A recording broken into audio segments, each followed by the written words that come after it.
cara poderia estar roubando. Ele poderia estar ali com uma arma falando, passa a carteira.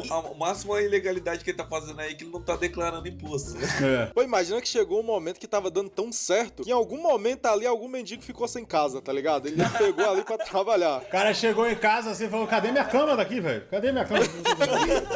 Vamos pra outra aqui, ó. Outra venda em show, hein, rapaziada? Ó, o Carioca realmente não tem limites. Pegaram as latas de lixo do show da Lady Gaga, viraram elas e começaram a vender como camarote alto. Não, mano, mas aí é foda. Porque já ainda não é nem deles mais, né? E aí, o cara só sai e falou assim, ó, se quiser ver o show aqui com um visual melhor, cara, vai ter que subir aqui, desse lixo aqui que vai ter que pagar. Isso aqui, cara, isso aqui me lembra aquele meme que explica capitalismo, sabe? Aqueles memes que sempre tem um cara altão que consegue... Meritocracia, explica meritocracia. O cara tá assim, aí o outro tá em cima do negocinho, outro... Aí, vamos ver como é que foi essa troca aqui voluntária. 130 mil. Esse aqui 130, esse é 400. 130? 130 reais, mano. 130. Que isso, mano. 400. Tem um de 400? Sério? Deixa eu ver. Aham. Esse aqui 130, esse é 400. 130. 400. Porra, pra subir numa lata de lixo, cara. Tem gente que paga, né? Mas isso aqui, cara, isso aqui fala assim, não, mas é que eu sou fã, vai ser poucas oportunidades que eu vou. Não, cara, você tá subindo numa lata de lixo por 135 reais. Não tem explicação. Exatamente, pô. Tipo assim, não é como se você estivesse subindo pra pular e conseguir pegar, sei lá, 300 reais que tá no chão. Né? Falando, não, foi lá, troca jogo. 30 pra poder a pessoa subir e ficar. Olha E isso. Tem uma galera, velho. pagaram naquele ali, o banquinho 70 reais. Banquinho 70, reais. Meu Deus.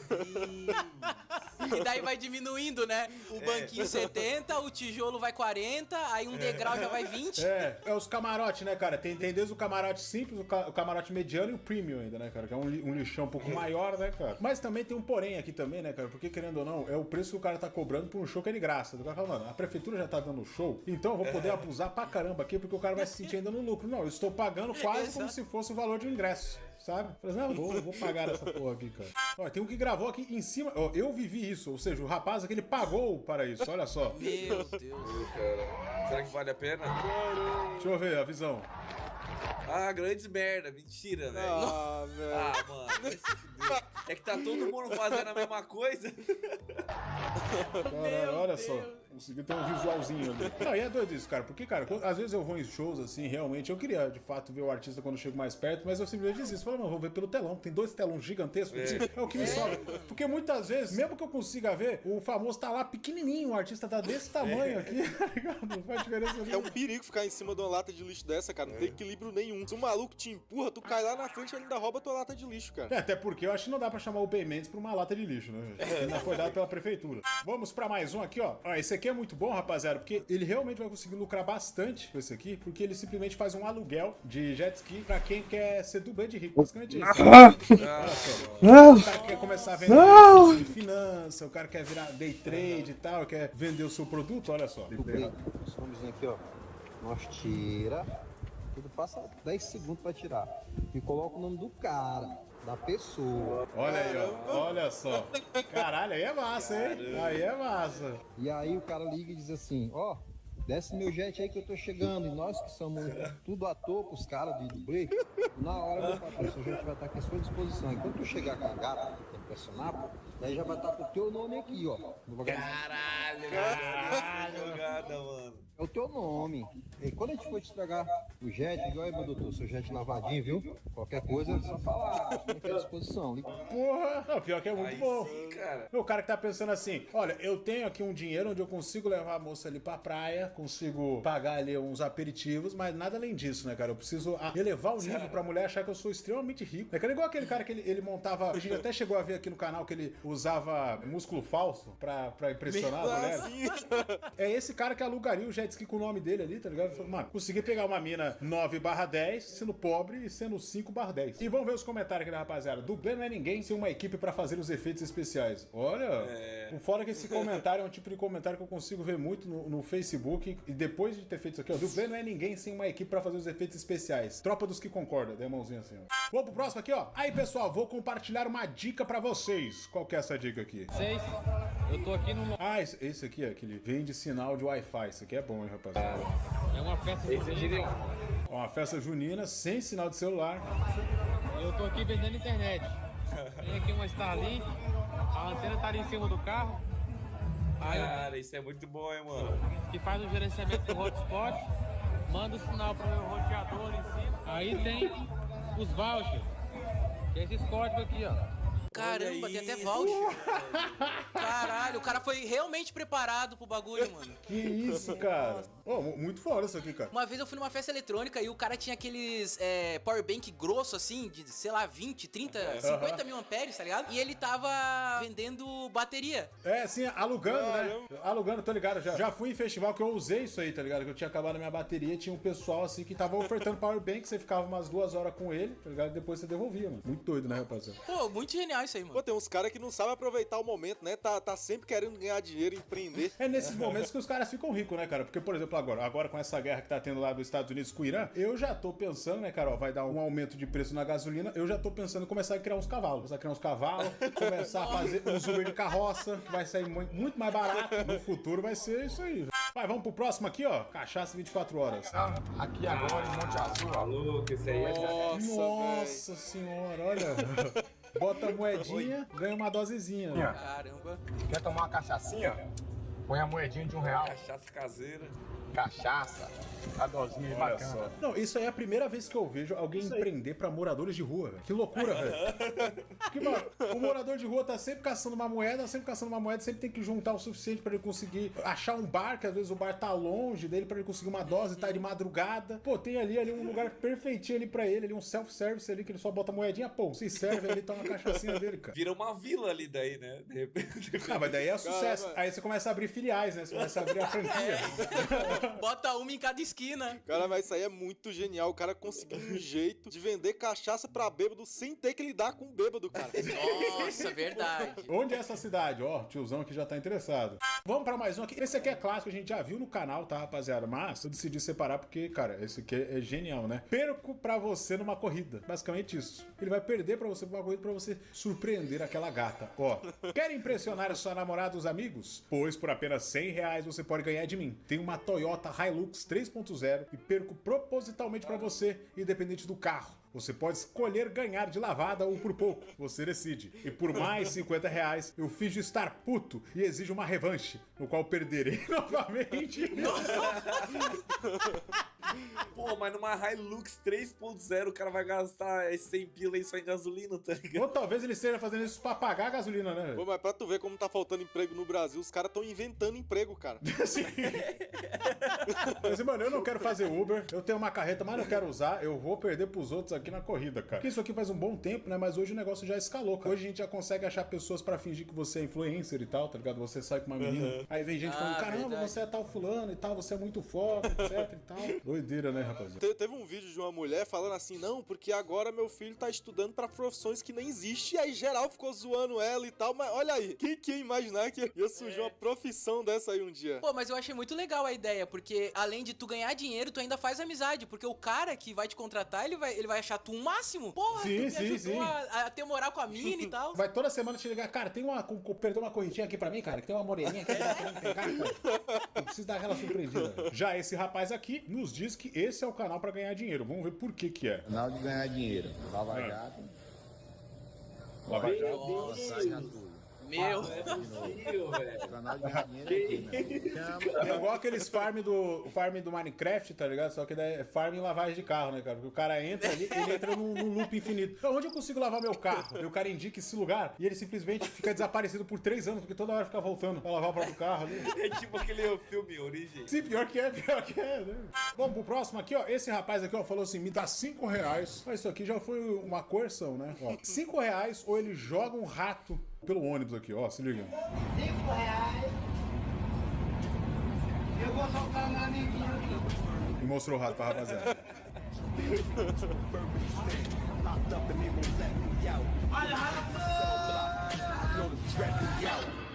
Caralho, tem mesmo um rato. Meu Deus do céu. Olha o sorriso ainda do cabra, mano. Caralho. Ué, foda que se um dia alguém não der os R$5 ele soltar o rato e uma pessoa pisar em cima, ele perdeu o emprego, né?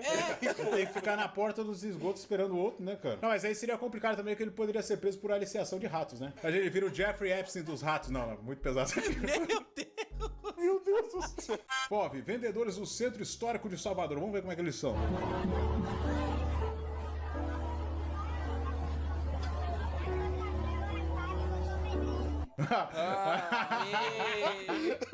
Que porra é essa? Nossa. Esse é bom, cara. Depois que abriu já era, né, mano? É, que tem aqueles golpes clássicos, né, cara? O cara fala assim, cara, eu quero te dar essa pulseira. Aí ele fala sobre a origem da pulseira, fala a origem dele e tal. Aí no final ele fala se quer deixar alguma doação. Aí se você fala que não, ele fala, não, vai ter que me pagar. Me pagar, eu fiz o negócio, te dei aí. Mas não era um presente, mas tem que pagar. Aí fica nessa eternamente. Ô, mano, sabe o que aconteceu comigo uma vez? Tava eu e minha namorada na praia de Balneário, a gente conversando assim, não, porque esses vendedores ambulantes sempre pegam uma peça na gente, fala que o bagulho é de verdade, não sei o quê. Aí nisso chegou um cara e falou assim, mano, gostei do teu estilo, cara. Quer comprar essa corrente aqui de prata? Aí eu falei, quanto que é? Ele falou, 60 pila. Eu falei, pode ser. Aí a minha namorada só me olhou assim, tá ligado? Tipo, tu acabou de falar que os caras enganam. Mas tu acha que era original? Pô, mano, ele me convenceu, tá ligado? Mas não era original. É que assim, depende. Se o cara chega com uma corrente de prata estourada, ofegante, falando, não, preciso vender logo isso aqui. Eu acho que é original. Passa credibilidade. Assim passa credibilidade. Demais até.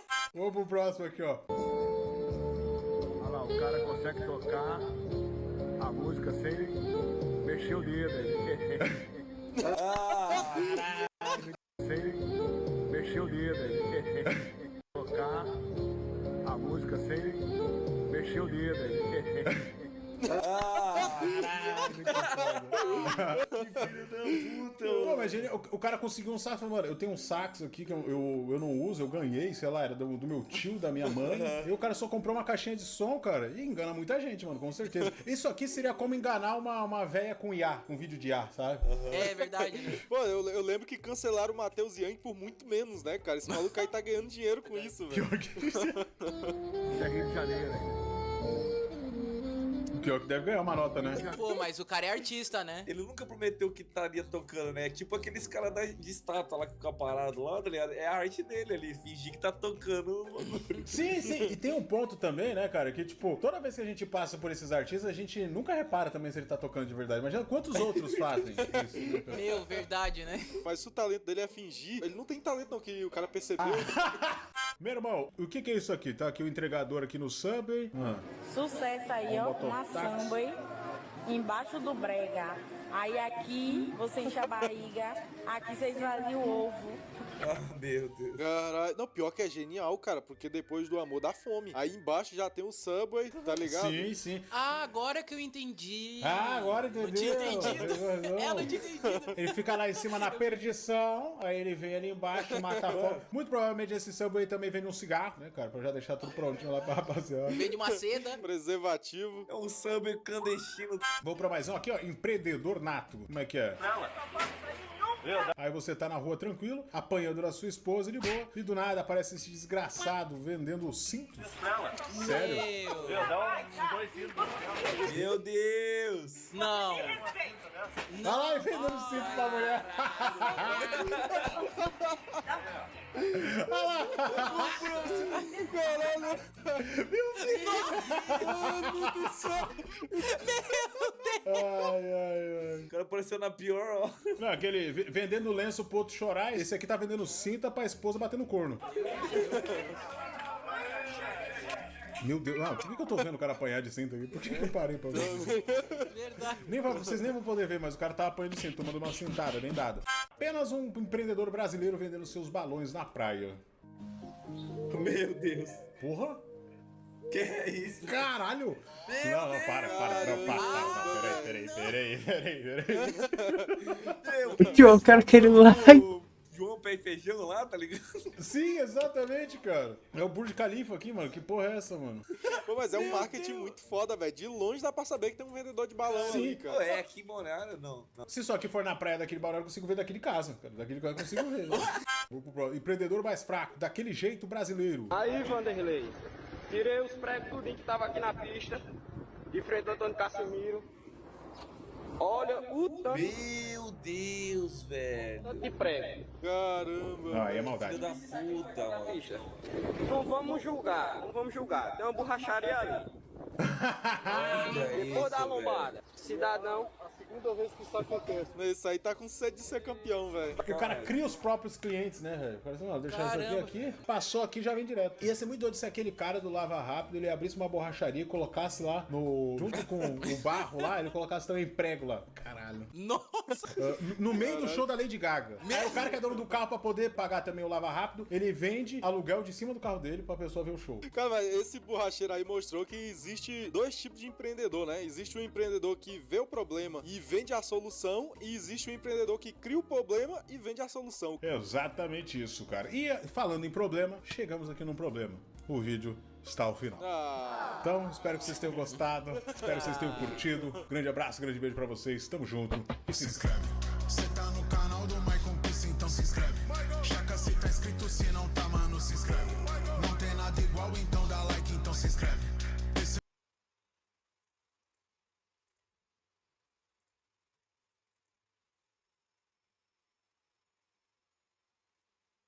Você alguma vez na vida já tinha visto o casco de um potro assim que ele sai da barriga da sua mãe? Se liga só nisso, que parada estranha é essa? Tem uma aparência molenga, esbranquiçada, parece uns tentáculos. Mas a razão para a existência dessa coisa estranha é muito mais fofa do que você poderia imaginar. Pensa comigo, se eu pegar um cavalo, colocar na sua frente e pedir para você apontar qual é a parte daquele animal que é mais rígida, mais dura, muito provavelmente você vai direcionar seus dedos para o casco do animal, certo? Sim, os 4 cascos dos cavalos junto dos seus dentes são provavelmente as superfícies mais fortes e rígidas de todo o seu corpo. Eles são essenciais para que os animais consigam se locomover, ganhar sustentação e ao mesmo tempo proteger os seus dedos contra o choque com o chão. E sim, cavalos têm dedos, um único dedo em cada perna, mas ainda assim é um dedo. Porém, quando a gente une a necessidade de ter rígidos cascos e a existência de um vulnerável útero em uma égua, surge um dilema na vida dos cavalos. Nascer com um casco mole para proteger a barriga da mãe, mas assim que nascer não conseguir andar, correr, fugir de um predador e colocar a sua vida em risco, ou crescer na barriga da égua com cascos duros que possibilitam o filhote correr para se salvar logo ao nascer,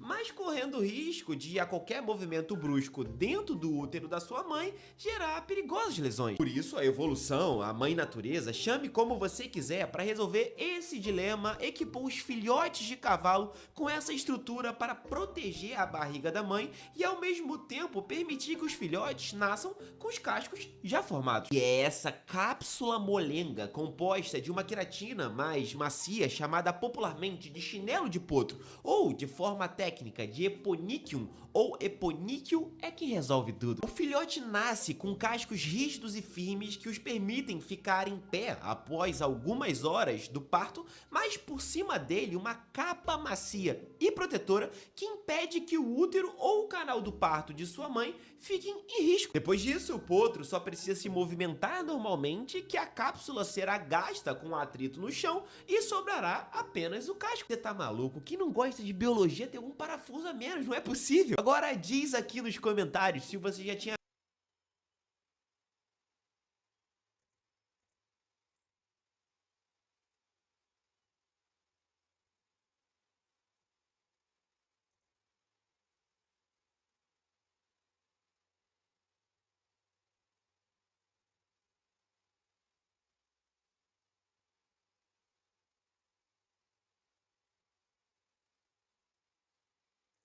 You know, with that logic, with the amount of horror games that I've played in the last couple of years, I think I should be a serial killer by now.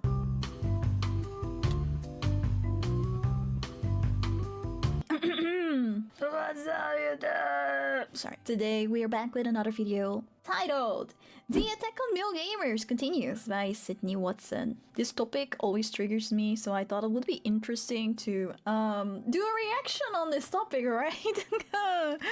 I might regret this. Just, I don't know, in my opinion, I think that, I don't know, there's something a little bit childlike about it, a grown man. Oh, it already starts. It already starts. Be playing games, and it is a huge turn off for me, and I'm bloody glad my man doesn't play video games. Shane, I don't have anything meaningful to say about this. I just want to tell her to shut up. Hi, my name is Sydney. Sydney, welcome back to hell. Now, I know I'm slightly late to this conversation because it took place a couple weeks ago. Then I'm extremely late. But a lot of things were also happening during that time. Like the mystery of who is eating the cats. They're eating the dogs. The people that came in, they're eating the cats. And I needed to show you all my breakdancing prowess, okay? Damn, look at those moves. Let's go. Like I said, a few weeks ago, the conversation, or the debate, if you will, around men playing video games being unattractive was once again resurrected. This has been going on for quite some time, but periodically, someone, somewhere, for some reason, brings it back up. And every time this happens, it seems that people want to congregate around the idea that men playing video games is bad, and gaming is bad overall. Say the people who probably like crocheting. I want to learn crocheting. Or something. Depressingly, when I started looking for videos on this issue, I actually came across this bizarre trend on TikTok. New ick unlocked watching my boyfriend play games. I don't get it. Like, look at how happy he is. She hates her boyfriend being happy. Where women say that they're men being happy while playing games. Listening to your man listening to your man on his headset to what? His Xbox pals ick? I can't even read what she's saying. Gives them the ick. So there's that. Shut up, kill yourself. Just launch me to jail no. at this point. Anyway, this time the conversation started when conservative commentator Liz Wheeler posted a graph of the hobbies women reportedly find the least attractive. This is 100% true. Men playing video games is peak unattractive beyond red flag, like deal breaker zone. It's weird that so many dudes don't get this. You know that guys are not playing games for the girls, right? Since when do we have certain hobbies to attract a partner? Last time I checked, a hobby is something that you enjoy for yourself, not for another person. Because I don't think we women are like, I don't know, like what she said, crocheting to attract a partner. At the top of the list was playing video games, followed by collecting figurines, magic tricks, and online trolling. I can't believe online trolling is lower than playing video games though. What the fuck? Apparently, we all love a good bird watcher. So that's a win for the birdophiles. I have absolutely no idea what bird enthusiasts are called. Birder. Birder? At least that's memorable. I guess that's an improvement on what the trained people are called. Hootie tooters? Hooter tooters? This graph, which obviously is not based on real evidence, was posted along with Wheeler's commentary, which read, "This is 100% true. Men playing video games is peak unattractive, beyond red flag, like deal breaker zone. It's weird so many dudes don't get this." After a huge amount of pushback, Wheeler followed up with a few additional posts, including another tweet where a woman wrote, "Women don't dislike video games because they're geeky, we dislike them because they're antisocial and consumption-based. Like if a woman said TikTok or online shopping was her hobby. Hobbies should include actually doing, making, or learning something." What is she talking about? Video games is doing something. And one of the reasons why I'm able to speak English is because of the video games. I've been playing video games since I was very young.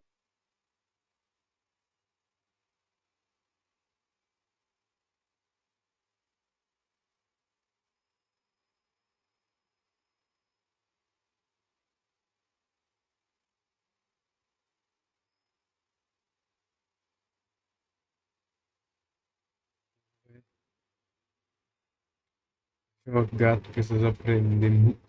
Dependendo do jogo. Eu não preciso de quase um mestrado pra jogar. Actually doing.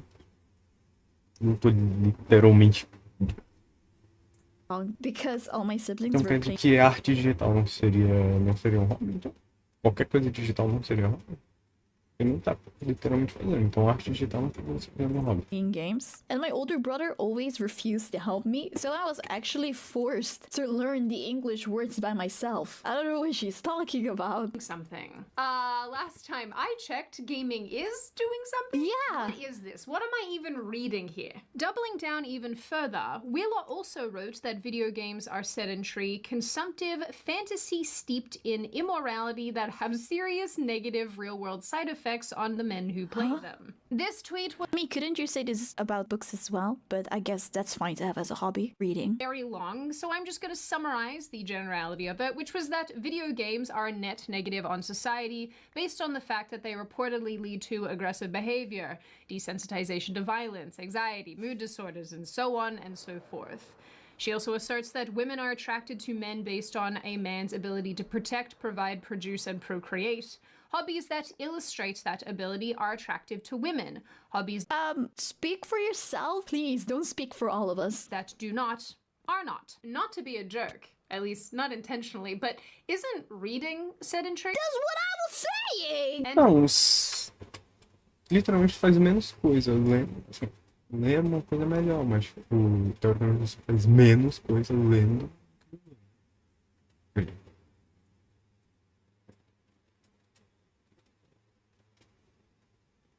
Literalmente, você pode colocar videogame para Wii, seria a mesma coisa.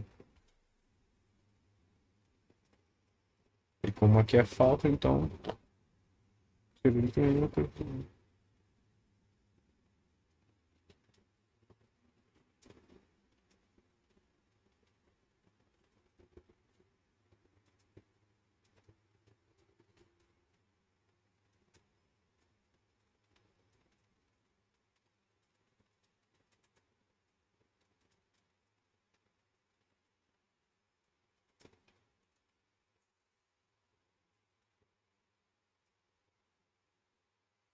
Mesmo que não, mas tipo. Isso é literalmente um caráter masculino mesmo. Beleza.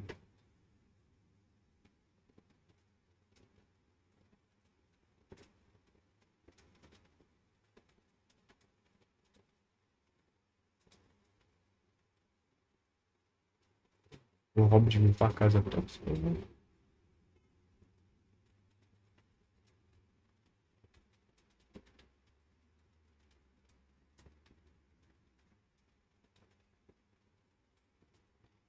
Please, don't speak for all of us. that do not are not. Not to be a jerk, at least not intentionally, but isn't reading sedentary? That's what I was saying! And isn't buying random female crap for your house consumptive? Yeah! Wanna go and have a conversation with the immoral smut-reading ladies over on Book Talk? Would you like to have a word? I really don't mean to be so sarcastic about all of this, it just really irritates me. I know, right? It's so dumb. I had a friend who is not my friend now anymore, who was talking to a guy, but then she stopped talking to him because she found out that the guy has 2 screens, 2 monitors for his PC. And I was like, girl, you know, I have 3 monitors, right? You know I am one of them, right? Of course, the icing on the cake here is the entire live stream that Wheeler decided to make about this topic, addressing the blowback that she'd received and saying that lots of people were unkind to her about it and she didn't like that, which honestly, like, yeah, fair enough. This video is really long and she burned through a lot of points very quickly and we don't have time to unpack them, but I overall felt really irritated watching Wheeler's live stream, and my takeaway was just generally, tell me you've never played video games without telling me you've never played video games. She again brought up that it makes people more desensitized and prone to violence because apparently we're resurrecting 90s talking points. I don't know. I thought we were over this. Yeah. I don't know Liz personally, and so I don't want anyone to perceive this as me attacking her because she seems like a nice lady, but I do find her opinion and this extended opinion really frustrating. I think there's a trend on the right side of politics where some conservatives in particular like to fully reject and stomp on really important cultural and entertainment-based mediums. And even if the intention behind that is a noble one, I still think it comes across as really controlling and fun policing. Listen, even people with daddy issues don't want to be parented this hard. I mean, they do want something hard, but it's not parenting. What?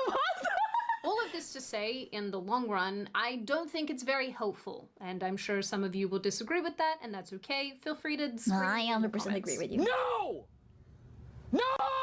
Anyway, about a week later, another video popped up where a woman called Bex from the radio show 102 Philly was similarly articulating why she doesn't like men playing video games. She said that it was lazy and generally unproductive. I don't get these arguments. Like, gaming is a f***ing hobby. Are men not allowed to just relax? Are they supposed to be working 24/7? But the whole gaming thing...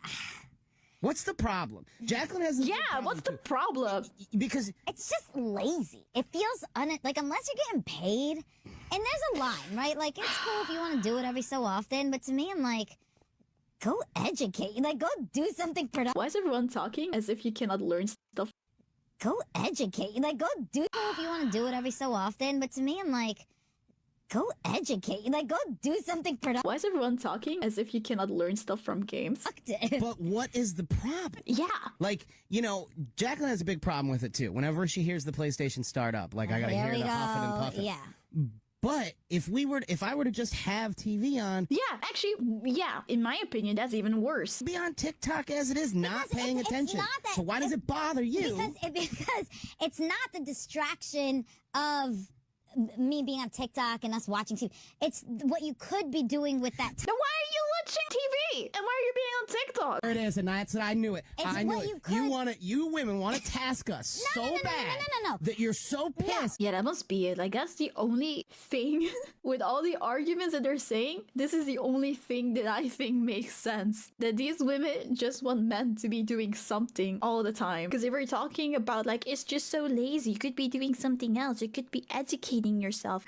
And then why the f*** are you watching TV? That we're taking time from doing something. No. Wait a minute, you're enjoying things? You have time to do this video game? Here's the thing here's all the things you could be doing. Here's the thing, you're enjoying it, but you could also be planning something nice for us. Then why are you not planning something nice for us? Like I mentioned, this is not the first time that this type of criticism has come up. A couple years. It's reasonable for a woman to complain about her partner gaming if that partner is doing that all the time, right? All the time, 24/7. He's really obsessed. He's addicted. Then I would understand that she hates that her partner is gaming and that she wants them to stop. But that's an addiction. Addiction is always bad. But I see all of these women complain when their partner is just gaming a healthy amount of time, like a normal amount of time that everyone would spend on their own hobbies. Years ago, 3 more women got a lot of heat online for making fun of men who game, with one of the women even suggesting there's a correlation between gaming and being bad in the bedroom or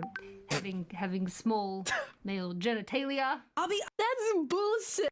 Honest with you, not if I think of the top 10 best dicks I've ever had, they didn't play video games. So I'm convinced video games are for mediocre dicks. Well, I grew up as a gamer, so it was okay with it. That was quite all right with me. I got excited too. I don't know what grown man is spending that much time playing video games. There's a lot of grown men spending a lot of time. And I don't think I don't think that you could be a lot of time on this bullshit.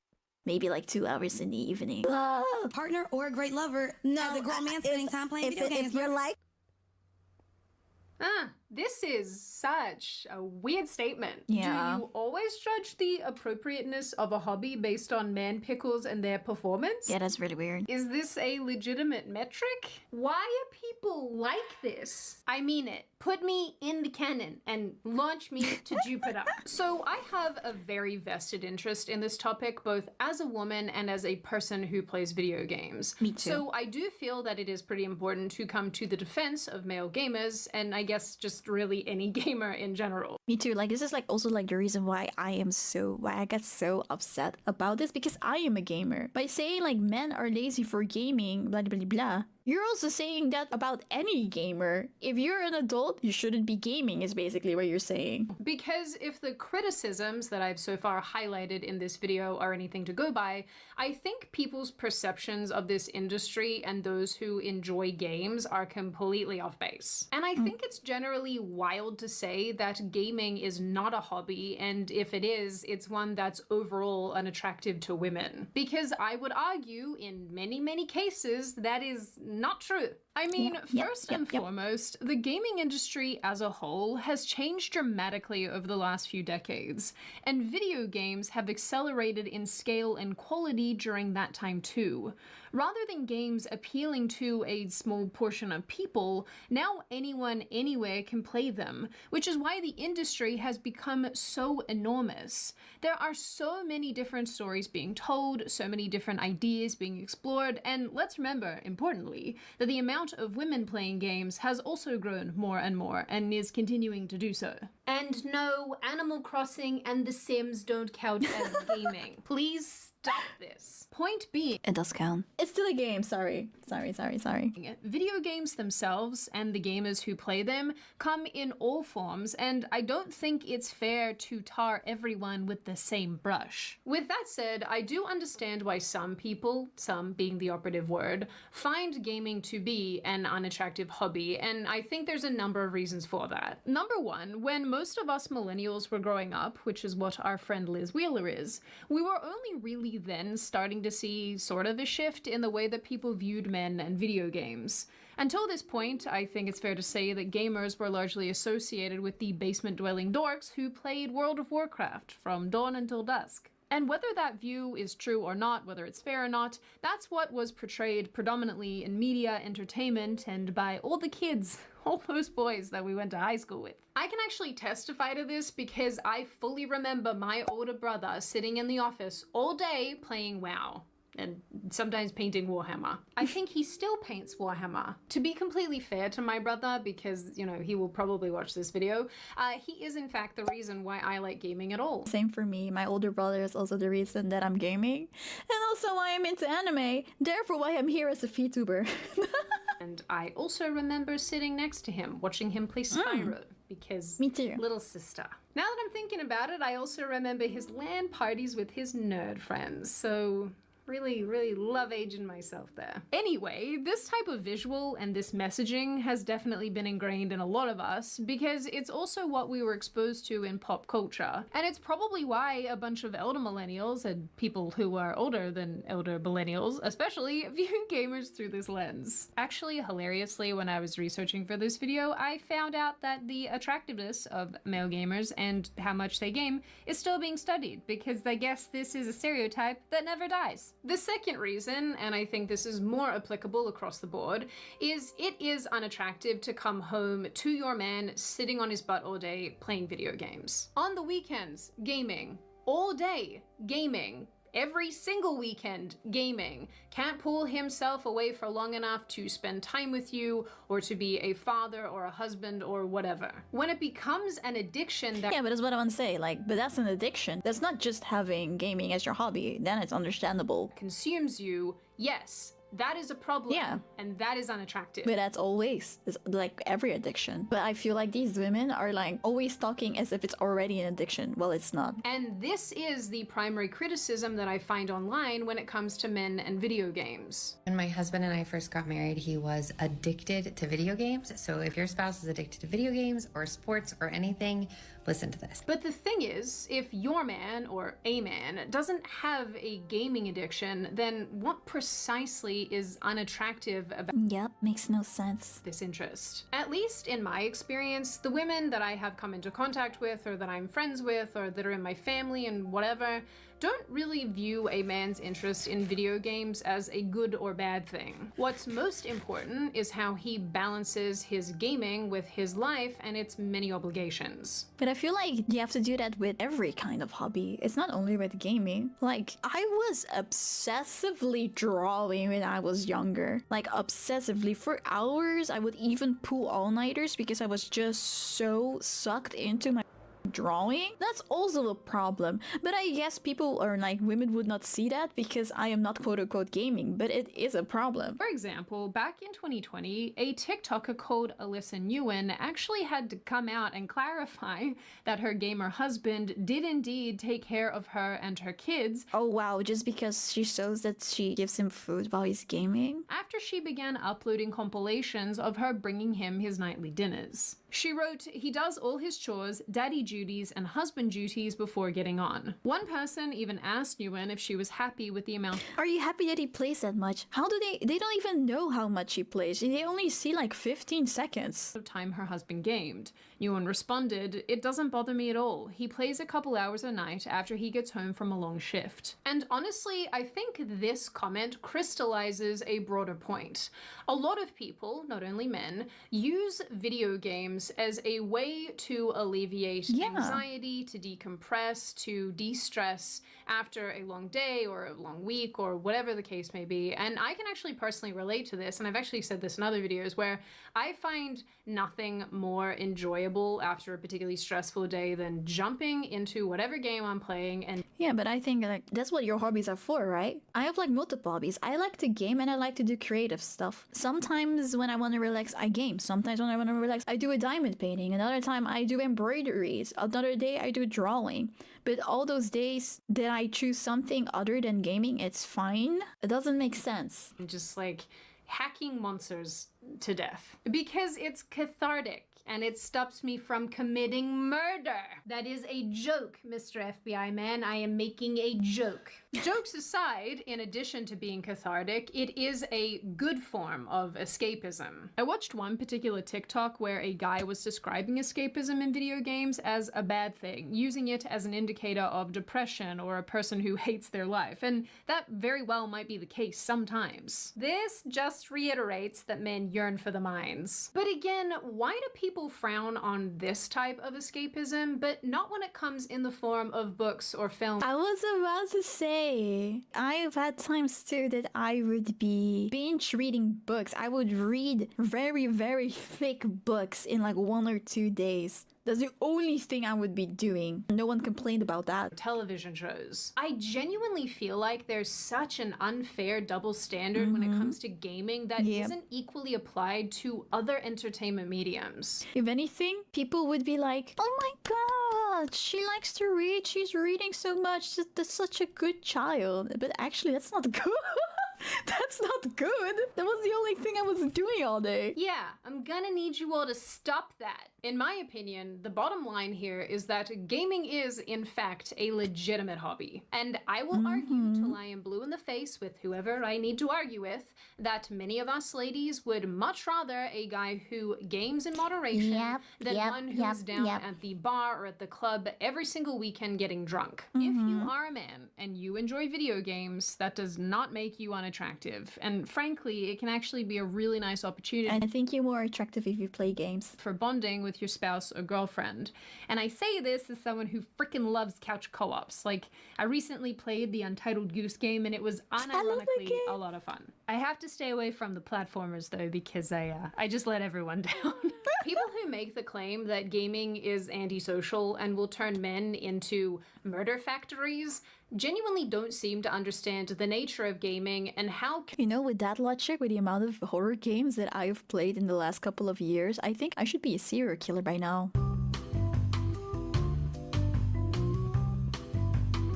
Community-based and collaborative it often is these days. A lot of modern games have a ton of multiplayer features and it allows you to do like, you know, the teamwork.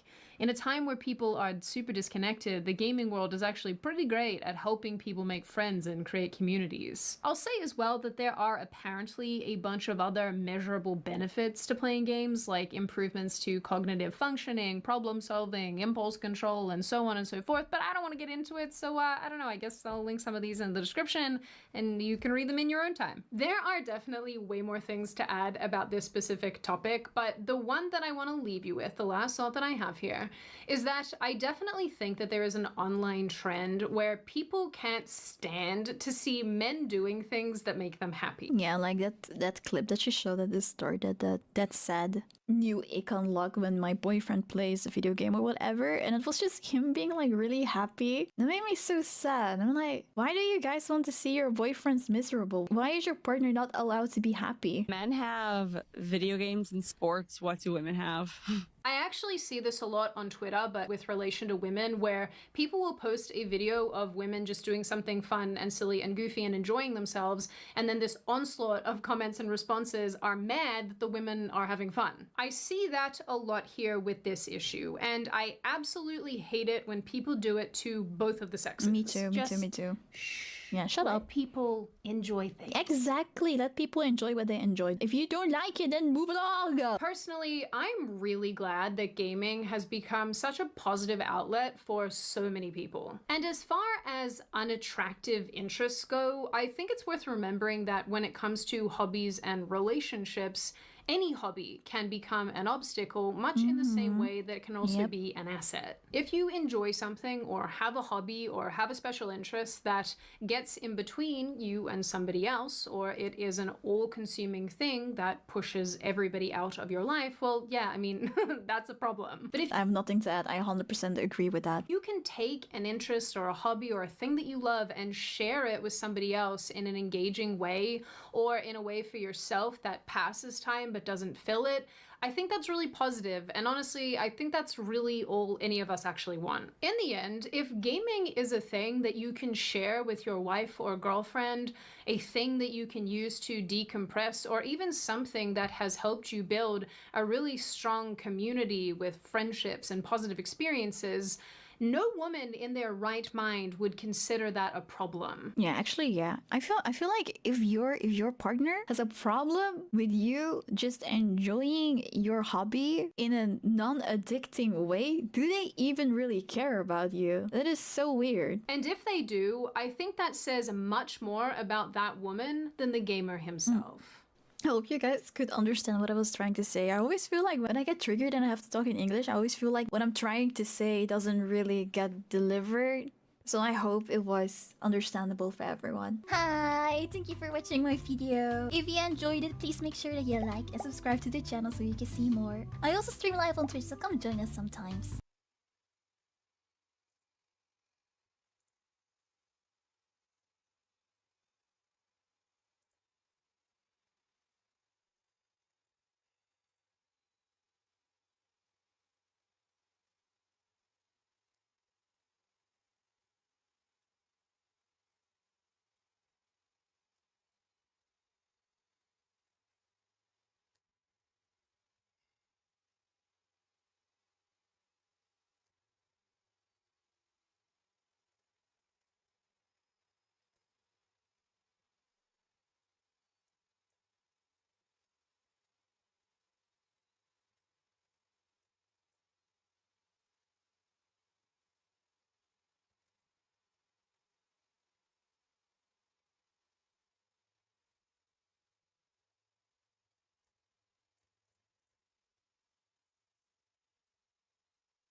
Essa, mano. Câmera dele. É só ver cachorro.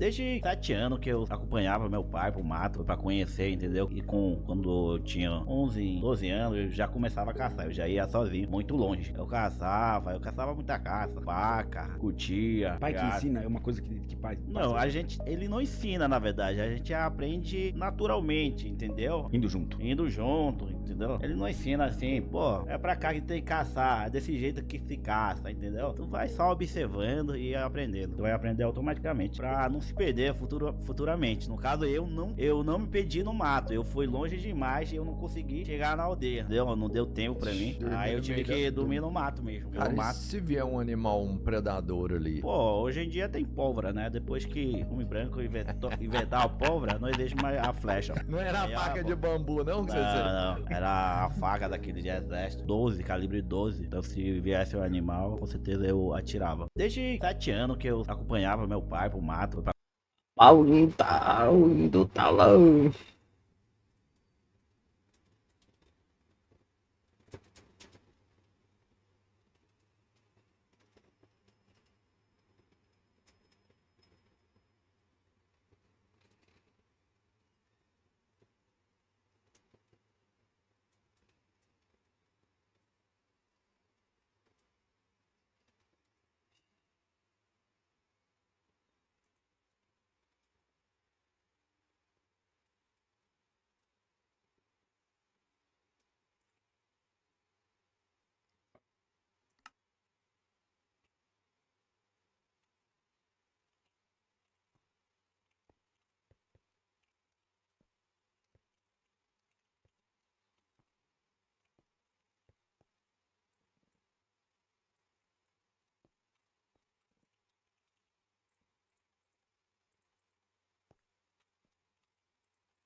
Mano, dá uma olhada. Fizemos o treino de abdominal mais famoso da internet. Já estava pra fazer depois também. Gente, todos os exercícios ela faz muito rápido.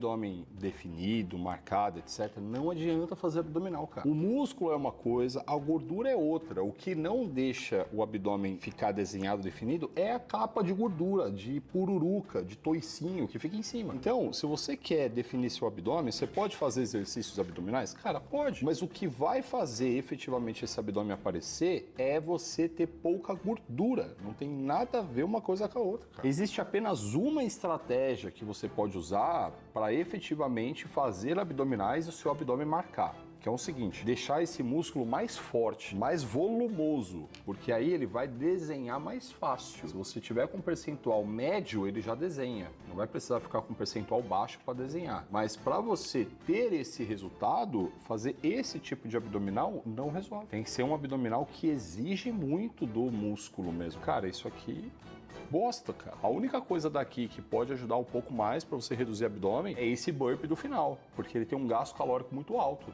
Mas isso aí vai ajudar a construir um déficit calórico. Se você não fizer dieta, filha, esquece. O bilionário tem que acabar. Bilionário tem que acabar. Não é bom. Aí, Gão, mas você também tem dinheiro. Oh, meu Deus, vocês são burro demais. Ai, eu canso. Esses assuntos... Mas você tem dinheiro, irmão. Por que você tava falando de quem tem dinheiro? Boa. Porque o meu é meu. Ninguém me deu. Ué, e o dele? Ele foi construindo, né? Foi construindo. Mas e aí? Ah, o meu é meu. Então, tipo, você ter, beleza. Os outros ter, aí não é legal. É muito fácil criticar alguma coisa, escolher um lado do bagulho e criar toda uma história. Não conseguiu sustentar o rolê, né? Por que esse ódio tão grande às pessoas que têm dinheiro? Eu acho que é muito uma questão de olhar pra isso e falar, porra, então o que eu posso fazer pra melhorar a minha vida? Enfim, é um assunto delicado, né, cara? Eu sou completamente contra isso aí. Prós e contras de ter perdido 90 quilos, tá? Porra, 90 quilos, cara. Caralho. Quer definir o abdômen? Vai ter que fazer isso aí também, ó.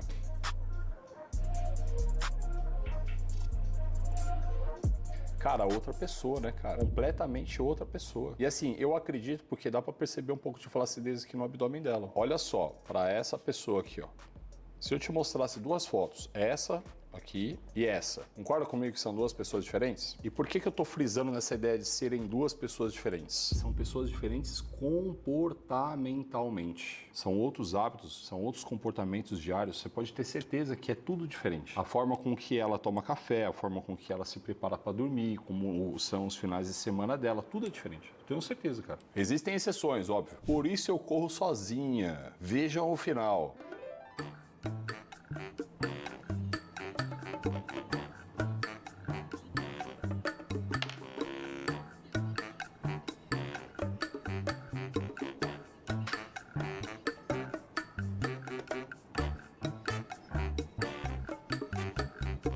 Até aqui, beleza, né? Tá tudo certo. Eu imagino que essa corrida aí começou há 5 minutos, no máximo, né?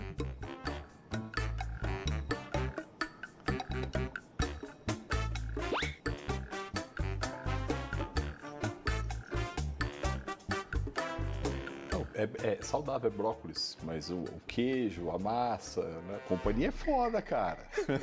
Gente, ó, eu vou falar pra vocês o seguinte: quem quer emagrecer pode copiar treino, pode copiar, tipo, hábitos, não sei o que e tal, não sei o que. Ah, vamos correr na rua. Por quê? Porque correr, o fulano corre e dá certo. Vamos fazer esse treino aqui, porque esse treino o fulano faz dar certo. Cara, faz a dieta que a pessoa faz, que aí você vai ver que aí vai dar certo. Isso é 1 quilo de músculo que leva meses pra construir. Isso é 1 quilo de gordura que você pode ganhar facilmente em apenas 5 dias. Isso é 1 quilo de água que você pode ganhar rapidamente do dia pra noite. Quando você subir na balança e entrar em pânico porque o peso subiu, questionando até o seu progresso, 99% das vezes é apenas o peso da água e da bosta, e não gordura. Pra ganhar 1 quilo de gordura, você precisaria comer 1.500 calorias a mais todos os dias por 5 dias. Mas o ganho de peso com comida, água e sal acontece instantaneamente quando você come carboidratos. Seu corpo armazena... Mas não é difícil não, tá? Consumir 1.500 calorias a mais Não é difícil, tá? Isso em forma de glicogênio retendo água, enquanto o sódio faz seus rins segurarem ainda mais água. E até mesmo os treinos podem te fazer ganhar peso, já que os seus músculos absorvem água para reparar os danos. Se tomar uma creatina, então, é por isso que seu peso sobe e desce o tempo todo. A perda de peso não é uma linha reta, mas se você quiser perder peso e gordura com força, sem se preocupar com a balança, é só me seguir pra pochete sair. Cara, maravilhoso o conteúdo, concordo com ela em tudo. Mas tem uma parte do vídeo aqui que eu acho que foi estratégico, viu, velho? Vamos ver se você é ligeiro o suficiente pra saber do que eu tô falando. Presta atenção, comedorzinho de açúcar tá cristalizado. Olha o tanto de comida que dá 1000 calorias. Eu nem sou de estar contando caloria. Mas vamos prestar atenção na hora que bota só aquilo que tu quer comer o tempo todo. Depois tu fica procurando um milagre. Tá, e legal, cara, que esse conteúdo veio logo depois do conteúdo da mina falando. Você precisa consumir aí uma média, né, de 1.400 calorias por dia a mais para engordar 1 quilo por semana. Cara, é fácil consumir, cara. E a pessoa que toma um milkshake desse aí, cara, normalmente toma um negócio desse aí, come um cookie junto, come um brownie, sei lá. Ou seja, já foram ali as 1.500 calorias fácil.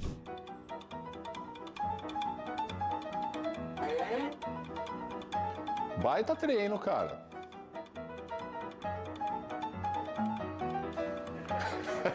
O outro maluco, uau. Porque no final das contas, eu acho que tudo diz respeito ao quanto motivado a pessoa está para fazer o seu treino. Deixa de se safar. Que porra é essa, cara? Mano, tá horrível.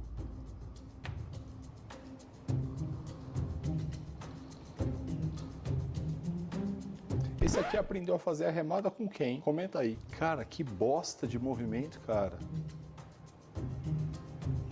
Eita, tá batendo a máquina, né? Mais imbecil ainda.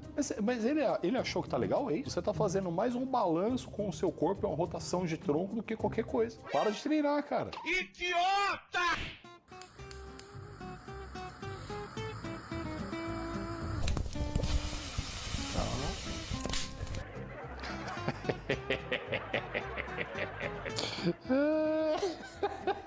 Muito bom, espere por isso. Anisito, você é muito trouxa, cara. Comenta aqui se você riu também.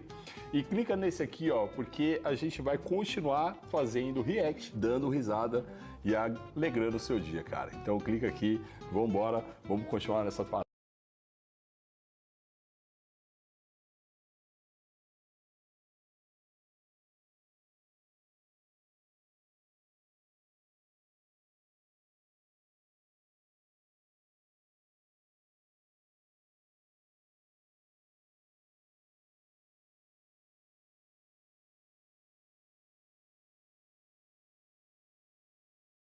Faz tempo que eu não trago um Fala Sério aqui pro canal, ainda mais porque faz tempo que ele não posta porra nenhuma. Mas ele postou um vídeo aqui sobre segredos do mundo animal que parecem fake, mas são 100% reais. Me interessei e vamos ver. As tartarugas não vivem dentro das suas carapaças. Os mamilos dos golfinhos ficam nos seus traseiros. E quando você mata uma mosca, aquela coisa vermelha que sai não é sangue. A verdade é mais estranha que a ficção, e à medida que desvendamos os segredos mais bizarros dos animais, eles ficam cada vez mais esquisitos.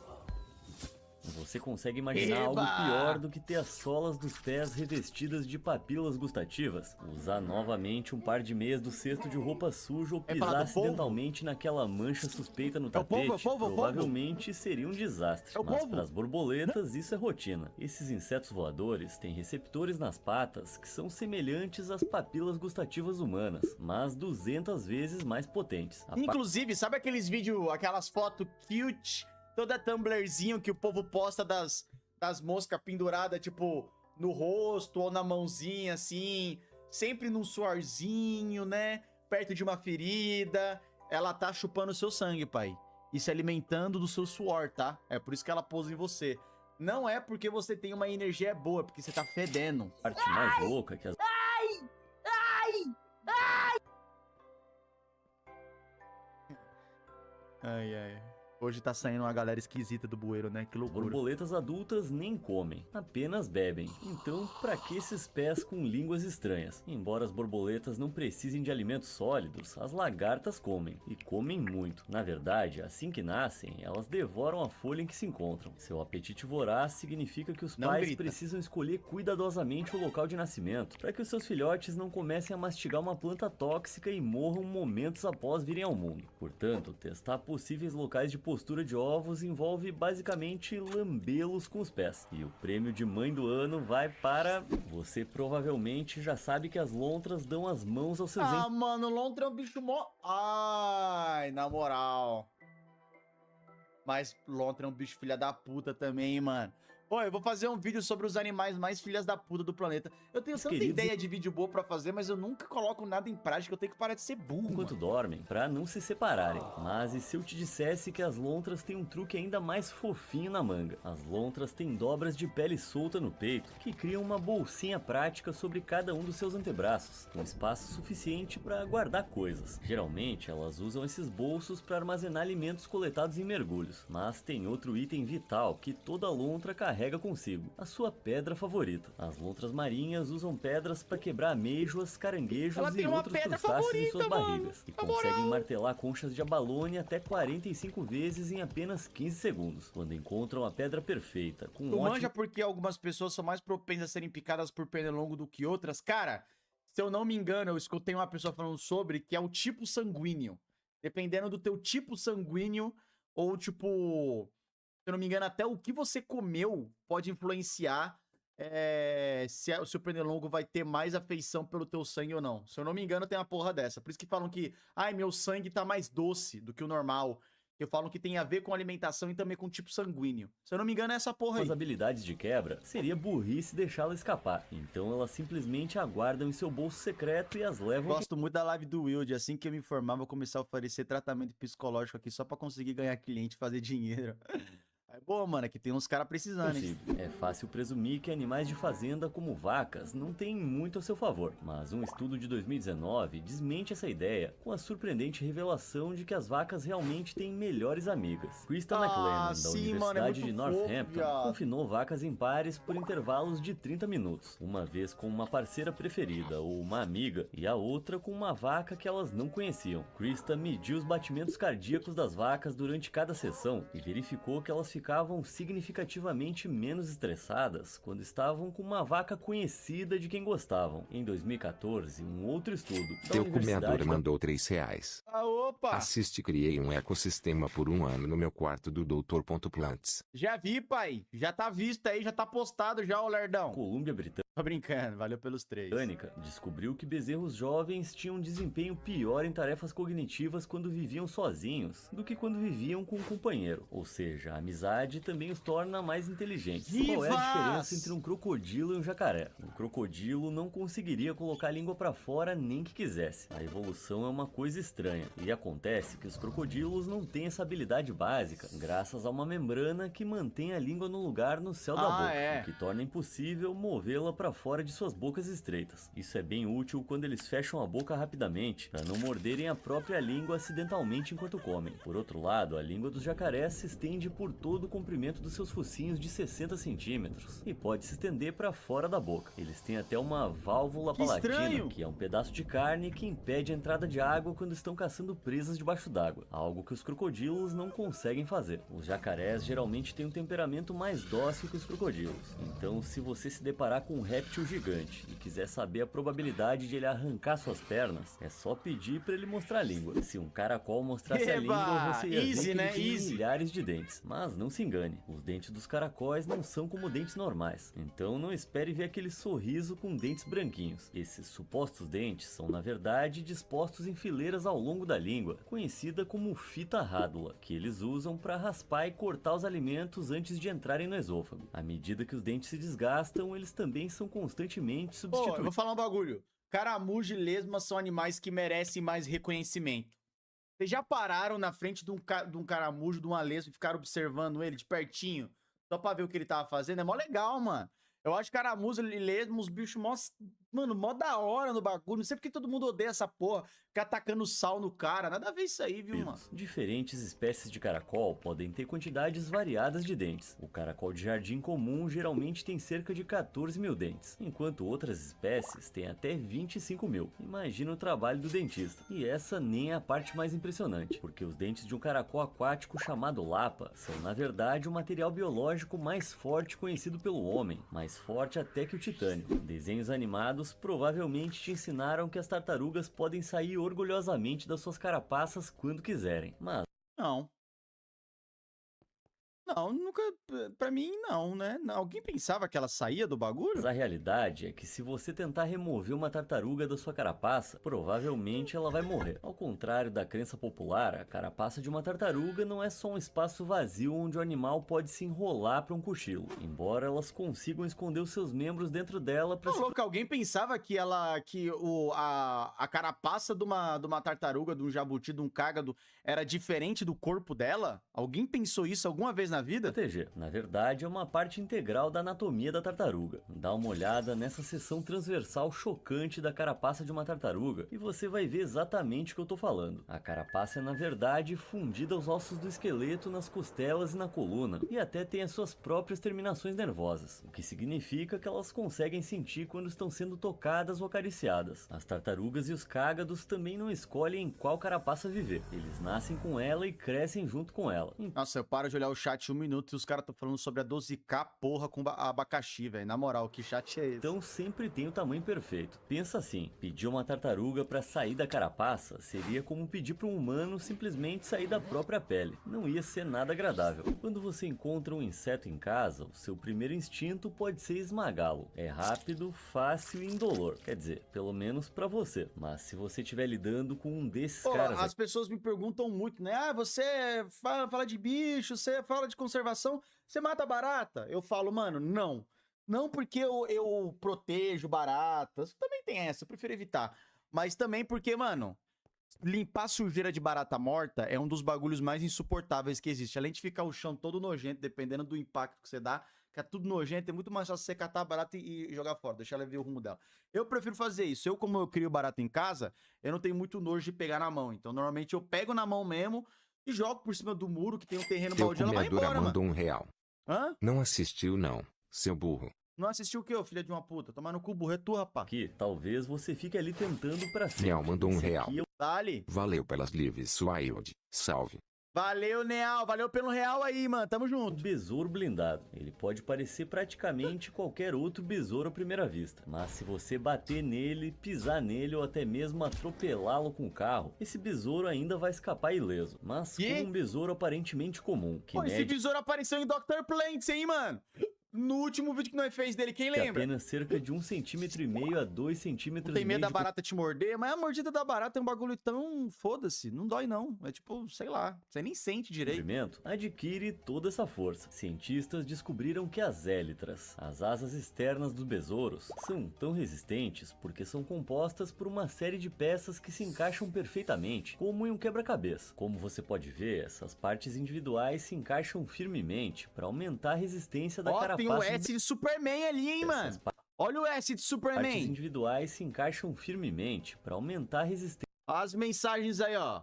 Para quem gosta de teoria da conspiração, dá pra dar uma conspirada nesse besouro aí, velho. Da carapaça do besouro. Embora os seus ancestrais pudessem voar, os besouros de ferro perderam essa capacidade há muito tempo e suas élitras se fundiram, formando um escudo resistente ao esmagamento. Os entomologistas têm uma relação particularmente difícil com esses bichos. As tentativas de fixar espécimes de besouro de ferro em placas para montagem resultaram em vários pinos de aço tortos e um inseto totalmente intacto. Os Caralho, ele é tão forte realizaram assim, testes mano. de compressão nos besouros para verificar quanta força os seus escudos podiam suportar sem rachar. Eles descobriram que os besouros de ferro podiam resistir a uma força contínua de até 149 newtons, o equivalente a cerca de 15 quilos. Para se ter uma ideia, isso Você passa um carro em cima, você mata ele, ué.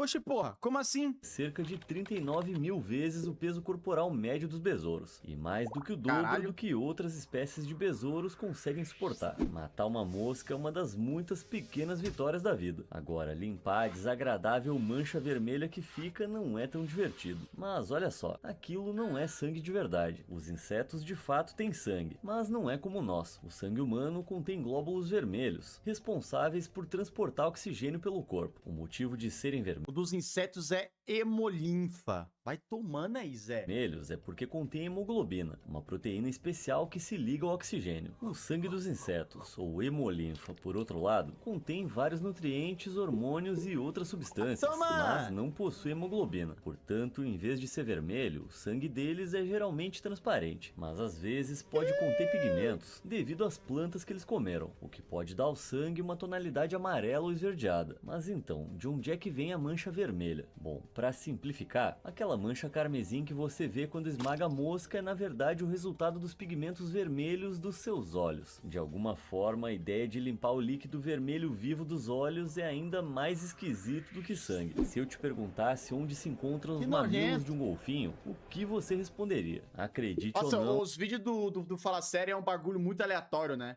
Porque ele tá falando de um assunto, aí sem contexto ele já vai bum, bum, bum, bum, bum. Ele não dá tempo nem de você comentar. Um jogo de coloque o mamilo no golfinho. Tipo, o pernilongo é sangue sim? Não. Quando você mata um pernilongo e o sangue que sai do pernilongo é o seu sangue. Ou o sangue das coisas que ele se alimentou, tá ligado? É o que tá no estômago dele, não é o sangue dele.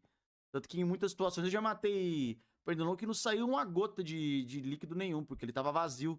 Tava começando a ir caçar o que comer, eu fui lá e acabei com o rolê dele. Você provavelmente ia errar a menos que mirasse direto na bunda dele. Pois é, os golfinhos têm mamilos no ânus. Um filhote de golfinho segue a sua mãe de perto após o nascimento, e a amamentação ocorre com bastante frequência. As glândulas mamárias de um golfinho se abrem em um par de sacos de cada lado da abertura anal. Aí é sangue mesmo. O filhote se encaixa perfeitamente na abertura desses sacos. Uma vez posicionado, o filhote agarra o mamilo entre a mandíbula superior e a língua, e as contrações musculares da mãe literalmente esguicham leite na boca do filhote. Essa amamentação pode durar de 12 a 18 meses. Talvez uma hora o filhote canse de tomar um gole de leite tarde da noite na hora errada. Se é que você me entende. Os polvos são algumas das criaturas mais estranhas da Terra. Eles são tão bizarros que às vezes nem parecem ser desse planeta. O polvo médio poderia dar trabalho a um senhor do tempo, já que cada um desses habitantes do oceano de 8 braços tem 3 corações, e não porque eles sejam grandes românticos. Enquanto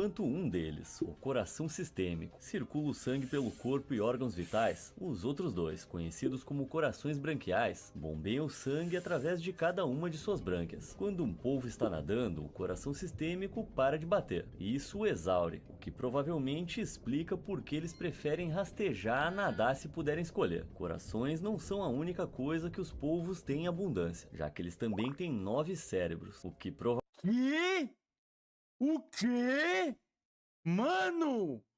Cara, eu lembro que eu falei num vídeo meu esses dias que ter muitos corações não é, tipo, uma coisa que me assusta, mas ter muitos cérebros é algo que me assustaria, porque, tipo, você teria que ter, sabe? É muito estranho você ter 9 cérebros, porque você ia ter várias respostas pra cada ação que você vai ter que fazer, sei lá, um cérebro executar uma ação enquanto o outro executa a outra, sei lá, um bagulho meio esquisito. Como assim ele tem 9 cérebros, mano? Explica esse cabeção.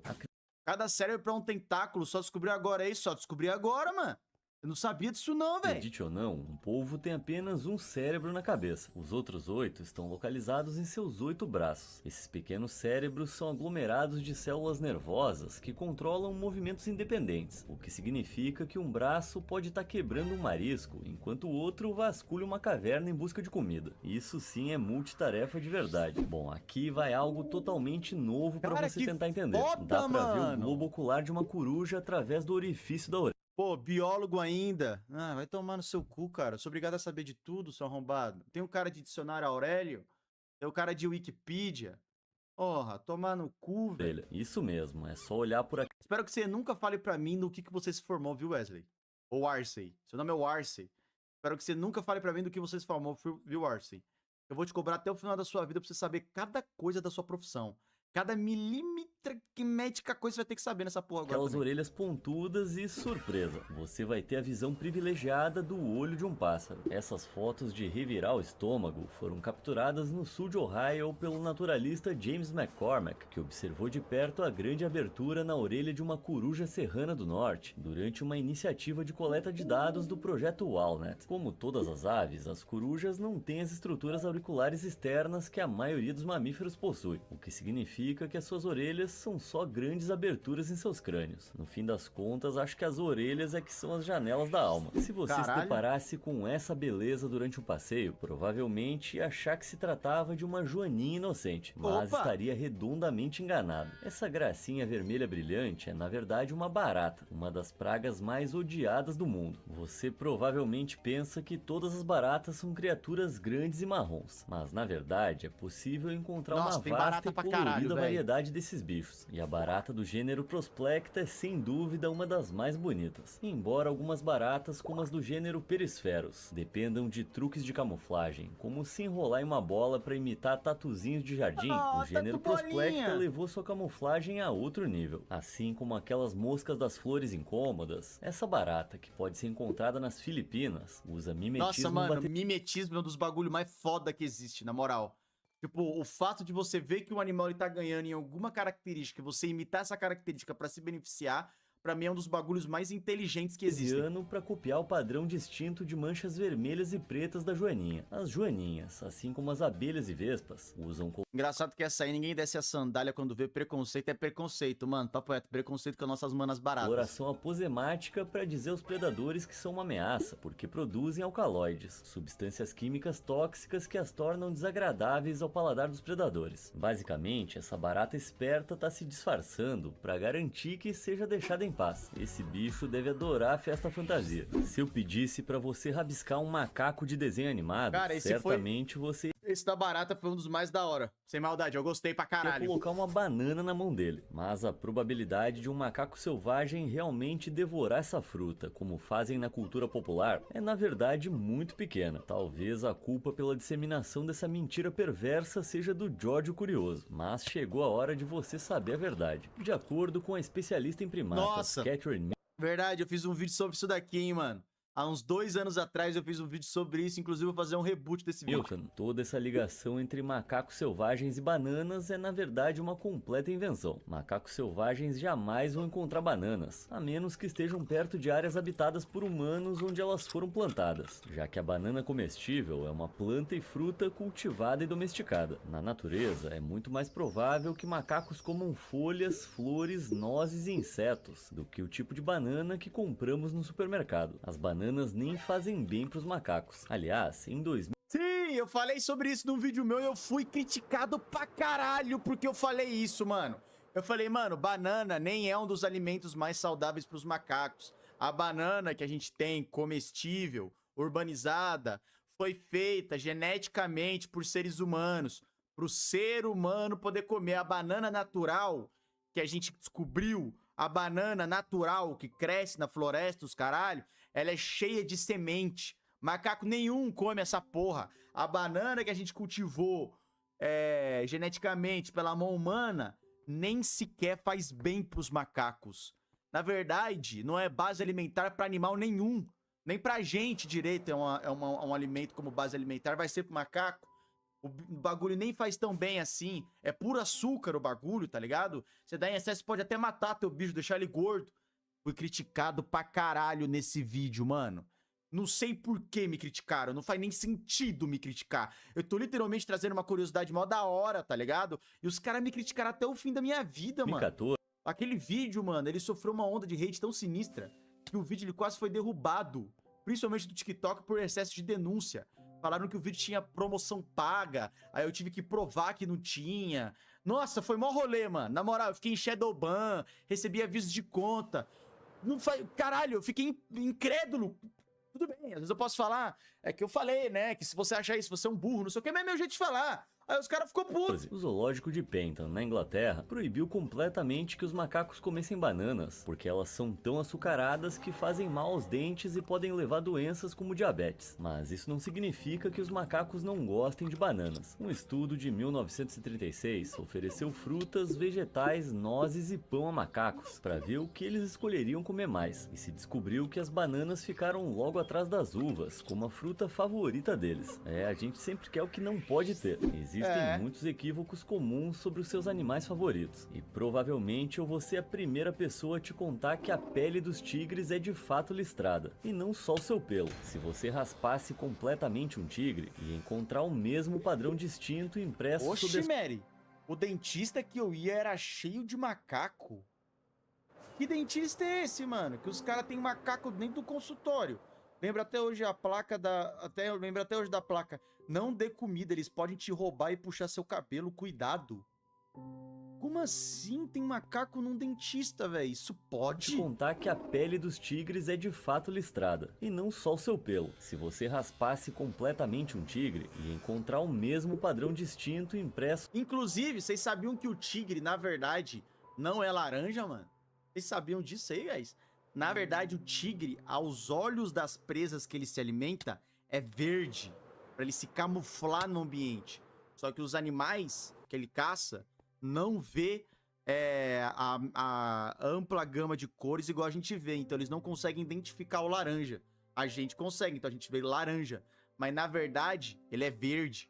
Porra, vai tomando, Zé. Sob a sua pelagem de cores vivas. De acordo com Greg Barsh, geneticista do Instituto de Biotecnologia Hudson Alpha, em Huntsville, no Alabama, a cor do pelo de todos os mamíferos é ditada por células produtoras de melanina, chamadas melanócitos. Alguns grandes felinos, como os tigres, têm pele que espelha sua pelagem listrada, porque os folículos capilares pigmentados embutidos na pele ainda são visíveis mesmo depois que o pelo é completamente raspado. Tipo quando alguém acabou de se barbear, mas a gente ainda consegue ver a área em que o pelo cresce. As listras nos tigres são especialmente importantes, porque quebram o contorno dos seus corpos, ajudando-os a se camuflar nas sombras enquanto perseguem suas presas. Cada tigre tem o seu próprio conjunto único de listras, que podem funcionar tipo a impressão digital humana, para auxiliar na identificação. Interessante, né? Agora, consegue adivinhar qual seria o pior pesadelo de um investigador forense? O humilde koala provavelmente nem veio à sua mente, mas qualquer cena de crime envolvendo uma pessoa e um desses marsupiais peludos ia deixar perplexo até o detetive mais experiente. Por quê? Porque se você comparasse uma impressão digital humana com a de um koala, dificilmente ia conseguir... Não, me recuso ter alguma coisa semelhante a um koala. Eu me recuso, eu arrancarei minhas digitais amanhã. E notar a diferença. Confere você mesmo. Nem mesmo uma análise cuidadosa sob um microscópio científico consegue distinguir facilmente as cristas sinuosas e onduladas dos dedos dos koalas das nossas. Mas os koalas não são os únicos não humanos a terem impressões digitais. Parentes próximos, como os chimpanzés e gorilas, também as têm. Mas as impressões dos koalas parecem ter evoluído de forma totalmente independente. Na verdade, os primatas e os ancestrais marsupiais dos koalas modernos se separaram há cerca de 70 milhões de anos na árvore evolutiva. Os cientistas acreditam que as características nas pontas dos dedos do koala se desenvolveram mais recentemente em sua história evolutiva do que os seus próprios parentes, como os wombates e os cangurus, não as possuem. Mas então, por que essas impressões digitais? Pesquisadores da Universidade de Adelaide, que fizeram a descoberta pela primeira vez em 1996, levantam a hipótese de que os koalas têm impressões digitais simplesmente porque elas ajudam a se agarrar a folhas e galhos com mais facilidade. Mas uma coisa é certa, essas criaturas dóceis e de aparência inocente realmente poderiam cometer um assassinato e... Dóceis,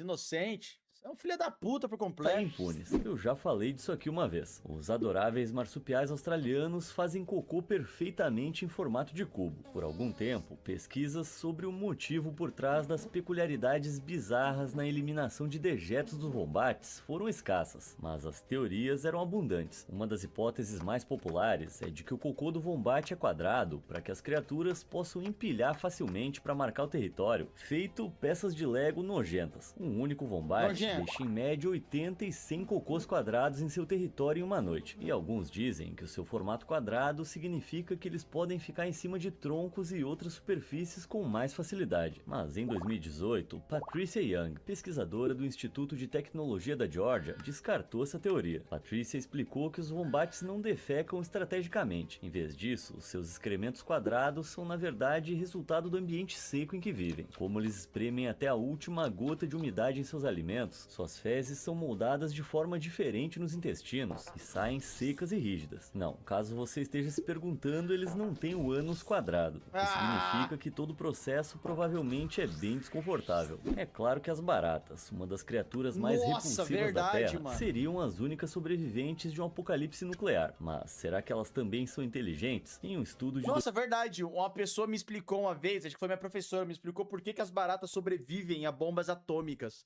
Eu acho que vocês sempre escutaram isso e só aceitaram que isso é verdade. Mas na verdade não é que elas sobrevivem a bombas atômicas. É porque elas se enfiam em lugares tão subterrâneos e qualquer lugar, seja saudável, higiênico ou não, ela se enfia em qualquer lugar de fato, que ela fugiria de uma explosão atômica simplesmente estando no subterrâneo. Então não é que a barata sobrevive a uma explosão atômica. Qualquer animal que viva no subterrâneo e tenha resistência à radiação, obviamente, vai sobreviver a uma explosão de uma bomba atômica. É por causa disso, é porque ela se enterra. Eu fiquei uma boa cota me perguntando.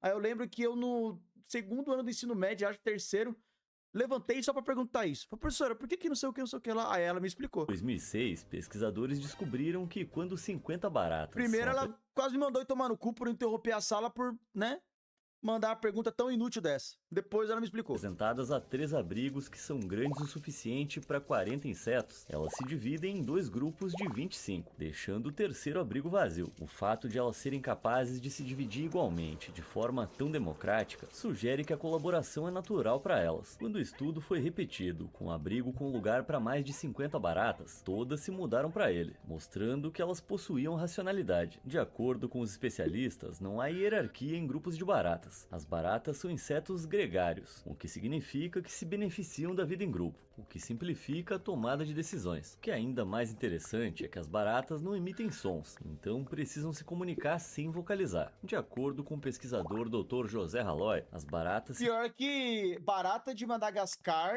emite som, tá? Barata de Madagascar...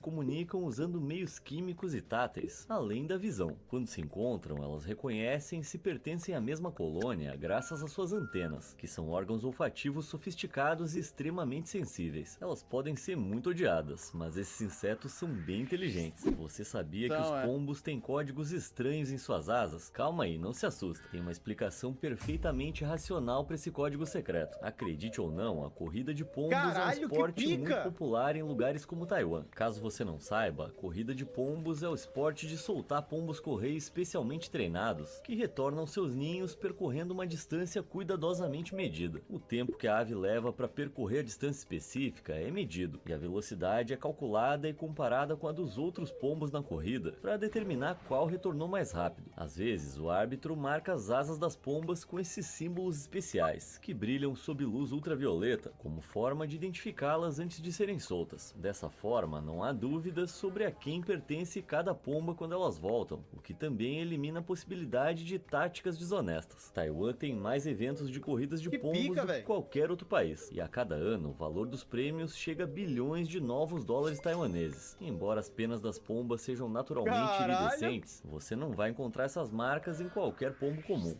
Os bichos preguiças são conhecidos por sua lentidão. Na verdade, eles percorrem apenas cerca de 2 metros por dia, podem dormir até 20 horas diárias. Olha o PH me ligando aqui do nada.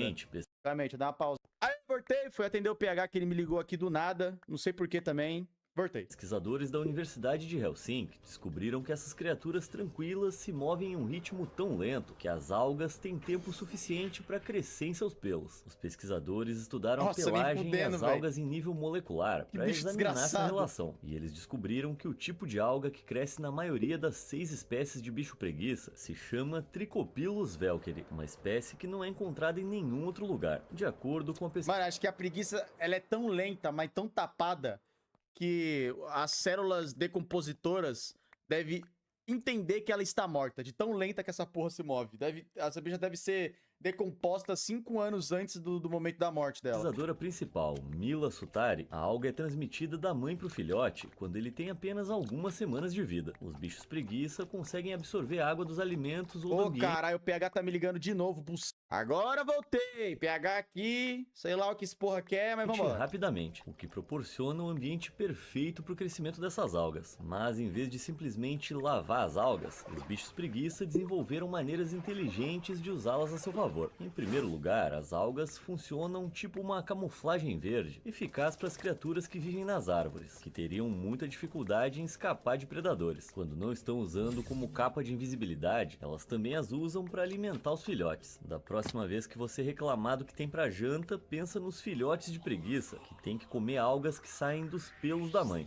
Já foi comprovado que os golfinhos são animais incrivelmente inteligentes, mas eles podem ser mais parecidos com os humanos do que imaginamos. E tem mais, eles também têm amizades muito próximas. Em 2013, um estudo realizado por biólogos da Universidade do Norte da Flórida descobriu que os golfinhos formam alianças de longo prazo, nas quais 2 machos se unem por pelo menos 15 anos. Os pesquisadores rastrearam uma população de golfinhos nariz de garrafa, de barco ou avião por 2 períodos de 100 dias. E o cola que come bosta da mãe? Isso aí ninguém fala, né? Aquele nojento. Observaram que esses pares eram praticamente inseparáveis. Assim como em qualquer boa amizade masculina, os animais agem como parceiros uns dos outros, ajudando a reunir fêmeas férteis e até mesmo se unindo a outros pares de machos para impedir que as fêmeas acasalem com outros. De acordo com a doutora Quincy Gibson, professora assistente de Biologia Comportamental Costeira na Universidade do Norte da Flórida, esse tipo de comportamento não foi observado em nenhum outro animal além de humanos. Então é uma enorme descoberta. Se continuar desse jeito, daqui a pouco vai ter golfinho usando Tinder. Tá, mas peixe bebe água ou não? A resposta depende da água em que ele vive. Peixes de... Nossa, que pergunta desgraçada, mano. Verdade. Nossa, eu nunca tive pergunta pra pensar nisso. nisso. A água doce tem uma concentração maior de sal no sangue e nos tecidos do corpo do que na água em que nadam. Para beber, eles absorvem quantidades pequenas de água pela pele e pelas brânquias e depois eliminam o excesso pela urina. O processo que permite que eles bebam dessa forma, sem precisar se encher conscientemente de água como os humanos, é conhecido por osmose. Eles não ingerem muita água pela boca. Se fizessem isso, iam correr o risco de diluir demais o sangue e desequilibrar a proporção de sal e água em seus corpos. Mas quando os peixes vivem em água salgada, a situação se inverte, já que a concentração de sal na água em que vivem é maior do que a concentração de sal em seus corpos. Nesse caso, a osmose faz com que a água se mova de seus corpos para a água ao seu redor. Isso significa que eles correm risco constante de desidratação, o que é meio irônico, né? Considerando que eles literalmente vivem na água. Para compensar, eles precisam beber água ativamente pela boca. Eles processam a água e produzem pequenas quantidades de urina salgada, além de secretar sal por meio de células especializadas em suas brânquias. Embora precisem beber mais água do que seus congêneres de água doce, os peixes de água salgada provavelmente ainda não têm uma resposta consciente para essa procura para beber água. Então a resposta é tipo, sim, eles sentem sede. Por isso que bicho de água salgada fica com aquela boquinha de chupeta deles, sempre fazendo... Nossa, por que... Mas provavelmente não sabem disso. Se você já assistiu Jurassic Park, deve se lembrar daquela cena em que o T-Rex gigante ataca um Jeep durante uma tempestade e o Dr. Grant fica gritando. Olha isso, mano. Tipo, ele vai transitando entre uns assuntos nada a ver, tá ligado? Agora já é Jurassic Park dinossauro. Se mexa, ele não consegue te ver se você não se mexer. Bom, sinto muito em lhe dizer, mas essa afirmação não é exatamente infalível. Na verdade, esse temível predador não só enxergava muito bem, independentemente de o objeto estar se movendo ou não, como também há bastante evidência que sugere que a visão dele era melhor do que a de gaviões e águias. Após o lançamento do filme, em 1993, o professor Kent Stevens da Universidade do Oregon decidiu investigar a fundo essa questão. Ele iniciou o projeto Dynamorph, com o objetivo de criar visualizações digitais tangíveis de animais extintos, incluindo o T-Rex. O renomado paleontólogo norte-americano Garfield Minot forneceu a Stevens uma escultura. Esse aí é o Karcha, hein? Esse aqui é o Karcha. Daqui eu conheço. Realista da cabeça de um T-Rex, na qual ele vinha trabalhando. Usando esse modelo, um ponteiro laser, uma placa de vidro e globos oculares de vidro taxidermizados, Stevens realizou experimentos para determinar o campo visual, a percepção de profundidade e o alcance binocular do T-Rex. Para quem não está familiarizado com a linguagem técnica, alcance binocular é basicamente a área que pode ser visualizada simultaneamente pelos dois olhos. Ao final dos seus experimentos, Stevens concluiu que o alcance binocular do T-Rex era de 55 graus, ainda maior que o de um gavião. De acordo com as suas descobertas, o T-Rex também pode ter tido uma acuidade visual até 13 vezes maior que a de um ser humano. Só para você ter uma ideia, uma águia tem cerca de 3,6 vezes a acuidade visual de uma pessoa. Basicamente, ficar parado não ia impedir que você fosse devorado inteiro por esse bicho. Há um debate sobre a velocidade deles, mas a maioria dos cientistas acredita que a velocidade máxima era de cerca de... Nossa, esse filme é muito hype, mano. Caralho, esse filme foi completamente esquecido pela humanidade, mas ele é muito hype. Viagem ao Centro da Terra. Quando apareceu esse T-Rex, eu vibrei tanto. 27 a 40 km por hora. Então entrar num Jeep e pisar fundo é a melhor opção. Ao longo da história, os gatos foram considerados criaturas místicas e ainda nos intrigam até hoje. Um dos maiores mistérios dos seus muitos comportamentos peculiares é porque eles se deitam de costas sempre que te veem. Nossos amigos felinos se expressam por meio da linguagem corporal o tempo todo, mas os seus sinais às vezes podem ser difíceis de interpretar para os donos. Na maioria das vezes, deitar de costas é um sinal infalível de que eles estão confortáveis e felizes em sua presença. Quando um gato expõe a barriga, ele se coloca em uma posição vulnerável, o que geralmente significa que ele se sente seguro e protegido perto de você. De acordo com especialistas em gatos, ter as orelhas apontadas para cima e para frente ao mesmo tempo pode significar que o gato está com vontade de brincar. Ele está tentando te convencer de que é inofensivo. Então, por que não pegar o brinquedo favorito dele e tentar iniciar uma brincadeira? Mas também pode haver um significado mais sombrio para quando seu gato deita de costas. Na verdade, alguns sugerem que pode até ser um sinal de agressão. Isso também pode ser visto como uma postura defensiva, já que assim ele consegue atacar com as 4 garras. Se as orelhas estiverem achatadas contra a cabeça, seu gato provavelmente está se sentindo na defensiva e pronto para atacar. Para ter certeza, é melhor olhar os seus olhos. Se as pupilas estiverem dilatadas, esse pode ser um sinal revelador de que ele está agitado. Ou seja, é sempre bom verificar os sinais antes de partir para aquele carinho na barriga. Aqui vai uma... Nossa, eu não faço isso nem fudendo. A minha gata, se eu encostar na barriga dela, ela me quer, deita porrada de porrada. Pergunta que vai mudar a sua vida. Quando foi a última vez que você viu um inseto gordo? E eu não me refiro apenas a uma lagarta rechonchuda, mas sim uma formiga com obesidade mórbida ou uma borboleta que mal consegue levantar o próprio peso do chão. Crer, né, Existe mano? um motivo para que a gente não veja insetos gordinhos com tanta frequência quanto pessoas gordas. Assim como os humanos, os insetos podem ser superalimentados, mas a obesidade tem efeitos nocivos. Os machos não conseguem proteger seu território por ficarem mais lentos que os concorrentes, têm dificuldades para encontrar parceiras e, no geral, vivem menos. Mas insetos verdadeiramente gordos ainda são raros. Embora os insetos possam acumular reservas de gordura, raramente aparentam estar gordos. Isso porque a sua camada mais externa, conhecida como exoesqueleto, é uma carapaça dura e protetora que não cresce nem se estica como a nossa pele quando crescemos. Os insetos não trocam essa camada ao atingirem a fase adulta, então a gordura se acumula por baixo e exerce pressão interna. Podemos pensar nisso tipo um espartilho da era vitoriana que mantém tudo no lugar. Embora alguns insetos possam parecer gordos, como uma lagarta super nutrida, essa textura esponjosa e macia é só o reservatório rico em nutrientes que as larvas precisam para se transformar em borboletas durante a metamorfose. Será que até o Natal eu consigo um desses exoesqueletos? Alguém já viu um pombo filhote? Não é segredo que as maiores cidades do mundo têm muitos pombos, o que significa que deve haver filhotes deles. Mas me diz aí, quando foi que você viu um filhote de pombo? Nossa, essa pergunta, mano, meu Deus do céu, flodaram tanto essa porra uns meses atrás. Ah, Will, você não faz um vídeo sobre filhote de pombo? Caralho, mano. Porra, pesquisa no Google aí, filhote de pombo, mano, você vai ver um monte, caralho. Não é porque você nunca viu que não existe, desgraça. Será que eles se reproduzem de maneira espontânea em uma nuvem de penas? Infelizmente, a realidade é bem menos emocionante, mas pelo menos isso vai te ajudar a dormir à noite. O motivo para você nunca ver os filhotes de pombo é que eles ficam muito bem escondidos. Os pombos, também conhecidos como pombos das rochas, constroem seus ninhos em lugares que imitam as cavernas e penhascos que os seus ancestrais usavam no Mediterrâneo. Em lugares como, por exemplo, Nova York, eles constroem seus ninhos em lugares protegidos, protegidos, como peitoris de janelas, telhados, embaixo de pontes ou em outros locais artificiais, que se pareçam com penhascos. Outro motivo pelo qual é improvável que você veja um filhote é que eles ficam no ninho por apenas 1 mês a 6 semanas, até atingirem o tamanho de um adulto. E provavelmente é uma coisa boa que a gente não os veja, porque eles são bem repugnantes. Eles são meio semi-transparentes, rosados e peludos. Talvez seja por isso que seus pais literalmente vomitam comida para alimentá-los. Em algum ponto do caminho acidentado da evolução, ficou claro que os pinguins simplesmente não foram feitos para o céu. Como a maioria das aves, os pinguins precisam percorrer longas distâncias entre seus locais de alimentação e reprodução. Só que em vez de voar, eles vão nadando. Na verdade, algumas dessas aves árticas passam até 75% de suas vidas na água e podem nadar a velocidades de 24 a 40 km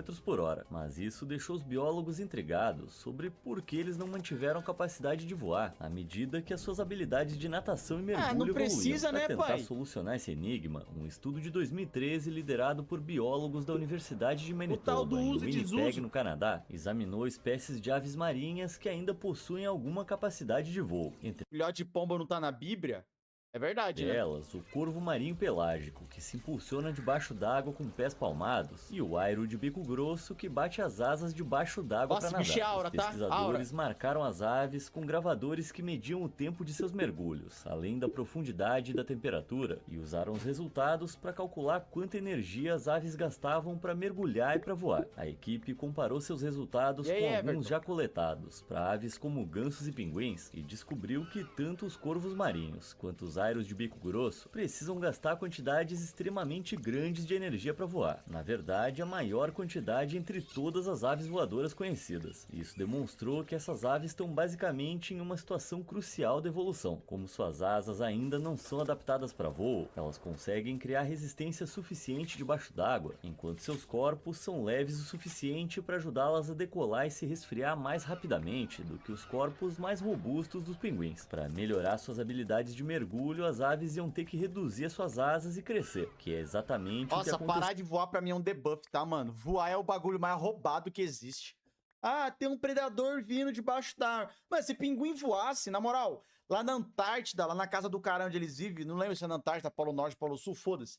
Lá nos lugares gelados que eles vivem lá, nos lugares Papai Noel lístico, se eles voassem, eles não iam ter literalmente nenhum predador, mano, se pá. Tá ligado? Porque ia chegar uma orca. Ah, vou dar um voo. Ah, ia chegar um leão marinho. Pô, vou dar um voo. Ia chegar, sei lá, puta que pariu. Ah, vou dar um voo. É, pronto, tá no ar, ninguém me pega. Com os pinguins ao longo do tempo. Basicamente, as aves precisam decidir no que elas querem ser boas, em mergulhar ou em voar. Não dá pra ter os dois ao mesmo tempo. Aristóteles acreditava que as enguias surgiam espontaneamente da lama e da água da chuva. Os antigos egípcios achavam que elas eram criadas pelo sol aquecendo o rio Nilo. Na primavera de 1876, um jovem de 19 anos passou inúmeras tardes recolhendo enguias recém-pescadas na cidade de Trieste e dissecando-as na esperança de desvendar o mistério das suas origens. Esse cara era Sigmund Freud, mas ele seguiu suas questões evolucionistas em outras direções antes de chegar ao X da questão. 2 anos antes de Freud chegar a Trieste, o biólogo alemão Max Schlittz declarou em seu leito de morte que estava deixando um mundo onde todas as questões importantes já haviam sido resolvidas, exceto a questão da enguia. Em 1904, o explorador dinamarquês Johannes Schmidt vasculhou os oceanos em busca de larvas de enguia e concluiu que o seu local de reprodução era o Mar dos Sargassos. Ao longo do último século, consolidou-se o consenso de que as enguias americanas e europeias percorrem milhares de quilômetros para desovar nas condições favoráveis desse oceano. Segundo a tradição, após atingirem a maturidade, as enguias deixam as costas da Europa ou da América do Norte, rumo ao Mar dos Sargassos, e praticam a panmixia, onde os indivíduos acasalam aleatoriamente entre si. As larvas resultantes amadurecem e se transformam em enguias transparentes, semelhantes a vidro, e fazem sua jornada de retorno para passar a vida em estuários de rios em seus respectivos continentes, até que o ciclo se repita. Parece uma explicação plausível, mas a verdade é que essas criaturas marinhas escorregadias não foram observadas desovando no Mar dos Sargassos ou em qualquer lugar da rota, o que significa que a sua migração ainda é um mistério completo. Tá demorando até surgir uma teoria alienígena. Para os humanos, o nascimento virginal é principalmente um... Mas e aí? Não resolveu nada. Falou e falou nada. E aí, da onde vem essa porra?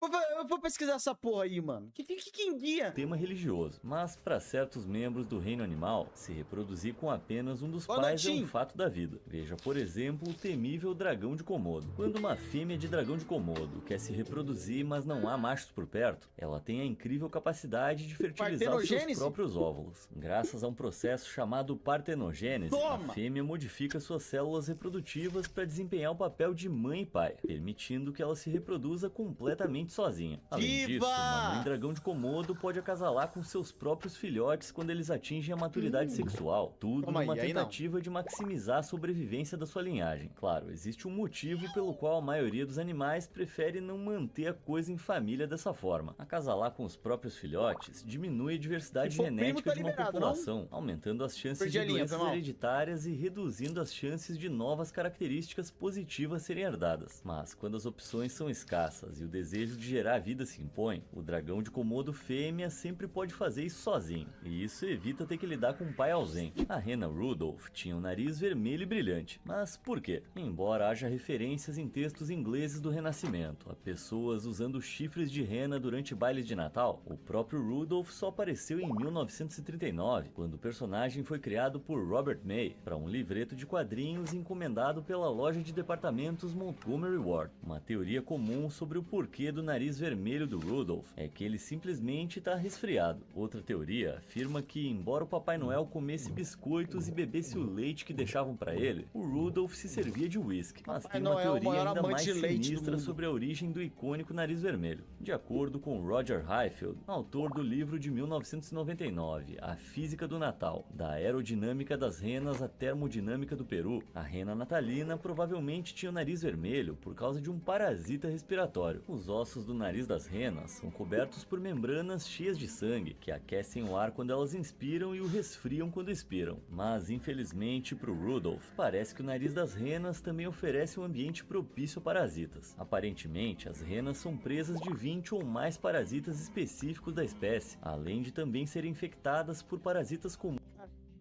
O cara, ele fez uma teoria inteira baseada no nariz vermelho de uma rena de um desenho.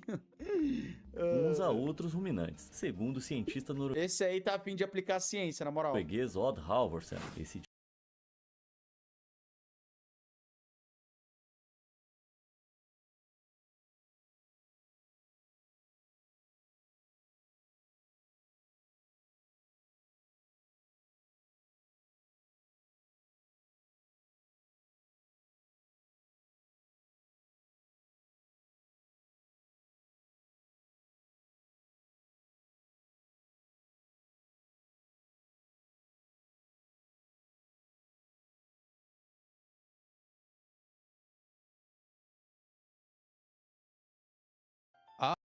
Well, I'm gonna judge you based on that lapse in your values where you were acting like really catty. I'm gonna clarify, as you do yourself, that was uncharacteristic, and I'm gonna judge you here at your baseline, which tells me that he clearly can see that this is her baseline. He recognizes what her values are, which is very perceptive of him. It's very emotionally intelligent of him, and he's finding his way to forgive her. That, or he still just wants to get with her and he's just saying what he needs to. But I am trying to give him some grace here. But this is a great model to think about, right? As we dig deeper into these characters, is what are their value systems? Because it tells us a lot about how they behave in the moments where they are pretty uncharacteristic. What do they do to get back in alignment and harmonize with who they believe they are at their core? And at an even deeper level, why does this person have that value to begin with? Where did Yuri develop this need to communicate a certain way? Like, why is that a value of hers? To ask a question like that means to trace where she found that initial alignment, and that can tell us a lot about all kinds of stuff, right? I'm always listening for this kind of thing when I'm talking to someone in therapy. Sometimes it's great, people are just like, here's my values and here's they just know how to articulate all that stuff, but a lot of people don't. A lot of people don't have like a clear identified system of values that they can say, this is what I believe and this is why, and everything about it. A lot of times it's more intuitively known. So let's see what we can glean about all these characters' values from how they behave. I had already decided that there's no way you can be a bad person. And now that you're apologizing, I know you didn't mean it. So yeah, like I said, it's either high levels of emotional intelligence to realize that her behaviors were out of alignment with clear observable values, which is a good sign of Yuri, that if you take one look at her, you could tell that she has clear values. She wears them openly, let's say. It's either that, or he just has a complete blindness and he just wants to believe she's not a bad person because he has other motives. Could be either, could be both. Brady, don't say those kinds of things so frankly. They make me a little too happy. I'm really glad that you're such an understanding person, and I'm really glad that you joined this club. Everything's a little bit brighter with you around, and... Sorry, what am I saying right now? I don't know, Yuri, what are you saying? Have you guys seen Monica? Ooh, ooh. In comes Natsuki, who I think has a unique ability to derail Yuri's values. She lights something in her that makes it kind of hard to stick to them. Bit of a personality clash here. Ah! Natsuki jump scare. No, I haven't. I was also kind of wondering where she was. Yeah, where's Monica? Where's Monica? Man, Yuri, I'm guessing you haven't either? Yuri is clearly taken aback by how calmly Natsuki is addressing her. No, I haven't. Jeez, this isn't like her at all. I know it's stupid, but I can't help but worry a little bit. See, there's another statement, this time by Natsuki, saying, well, from what I know about Monica, she values being on time, she values being a leader. We can speculate at how she came to have those values. And she is deviating from that for some reason. What? Why are you looking at me like that? Natsuki, about yesterday, I just wanted to apologize. I promise I didn't mean any of the things I said. And I'll do my best to stay under control from now on. Ooh. So, part of Yuri's value is in control. She might associate this falling out of alignment with her own values with losing control of herself, which points to a little less certainty about what those values really are. I think she just has an innate sense of when she's like not acting in control, but it's just an interesting way to sort of say that. I don't think of like this whole process of like value harmony as being about like controlling yourself. That feels like having a tense kind of relationship with yourself and your values, when it should feel comforting to know that you're acting within your set of values. So, Yuri, what the heck are you talking about? Did you do something yesterday? Jeez. Whatever's on your mind, I'm sure it was nothing. I don't even remember anything bad happening. I don't know what's up with these certain lines of dialogue that they seem like diversions from maybe what should be happening. You're the kind of person who worries too much about the little things, aren't you? This does not sound like Natsuki. This does not sound like Natsuki.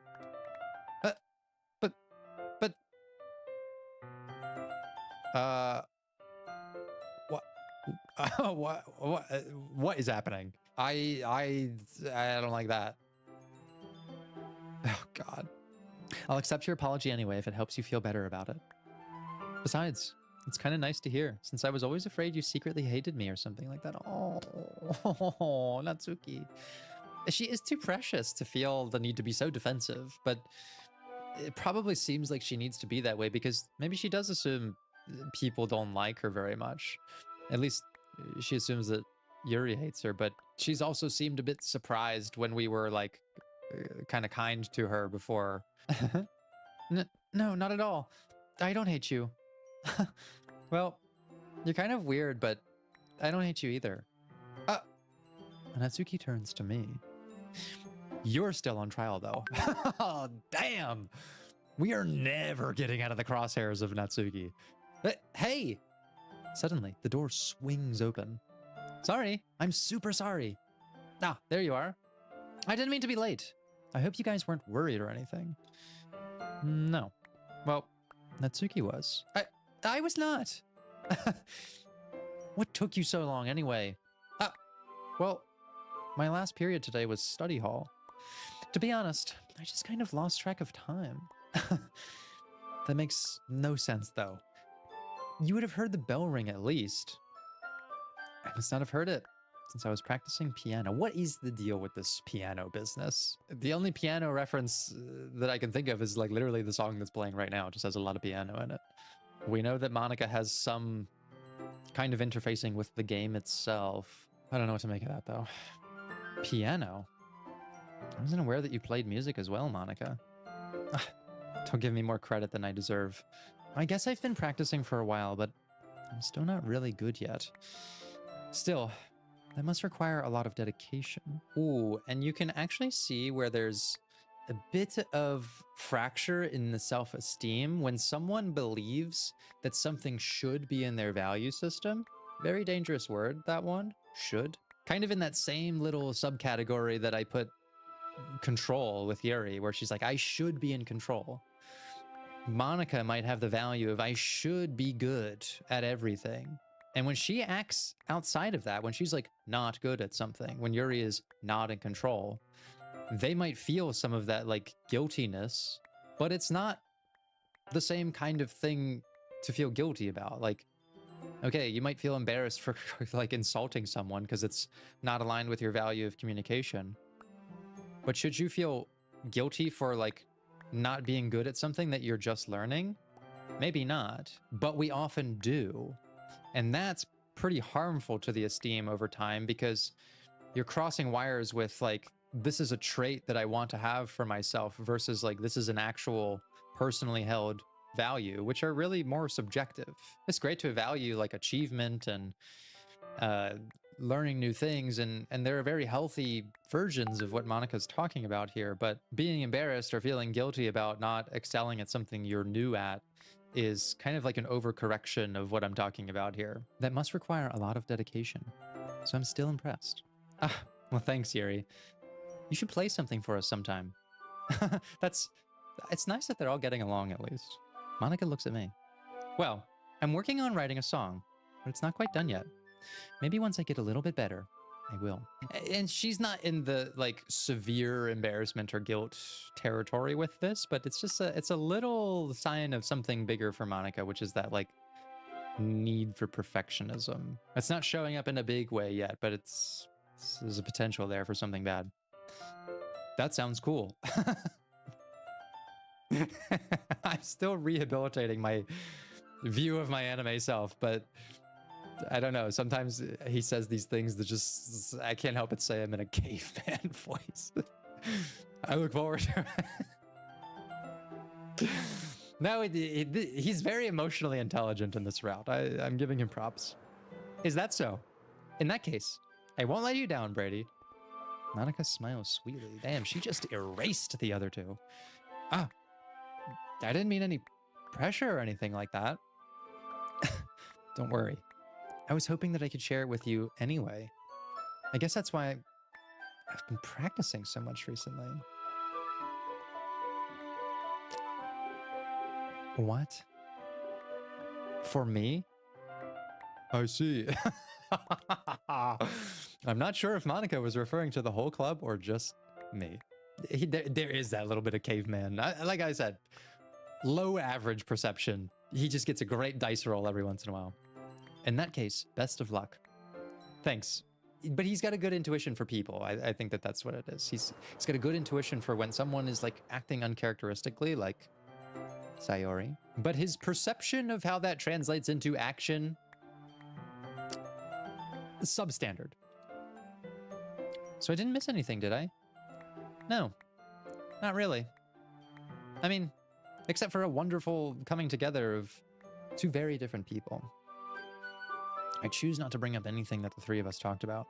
Besides, Natsuki's already run off to the closet.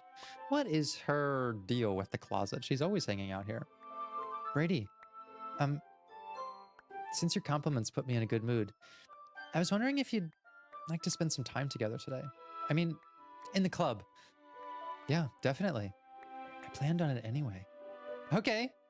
Can we start now? Let's find a place to sit. I'm being a bit forceful, aren't I? I'm sorry. Yeah, this is another one of those like wires crossing things. Makes total sense that when she is communicating in a negative way, she feels like guilty about that, feels the need to apologize, finds value alignment. Great for the esteem, great for Yuri.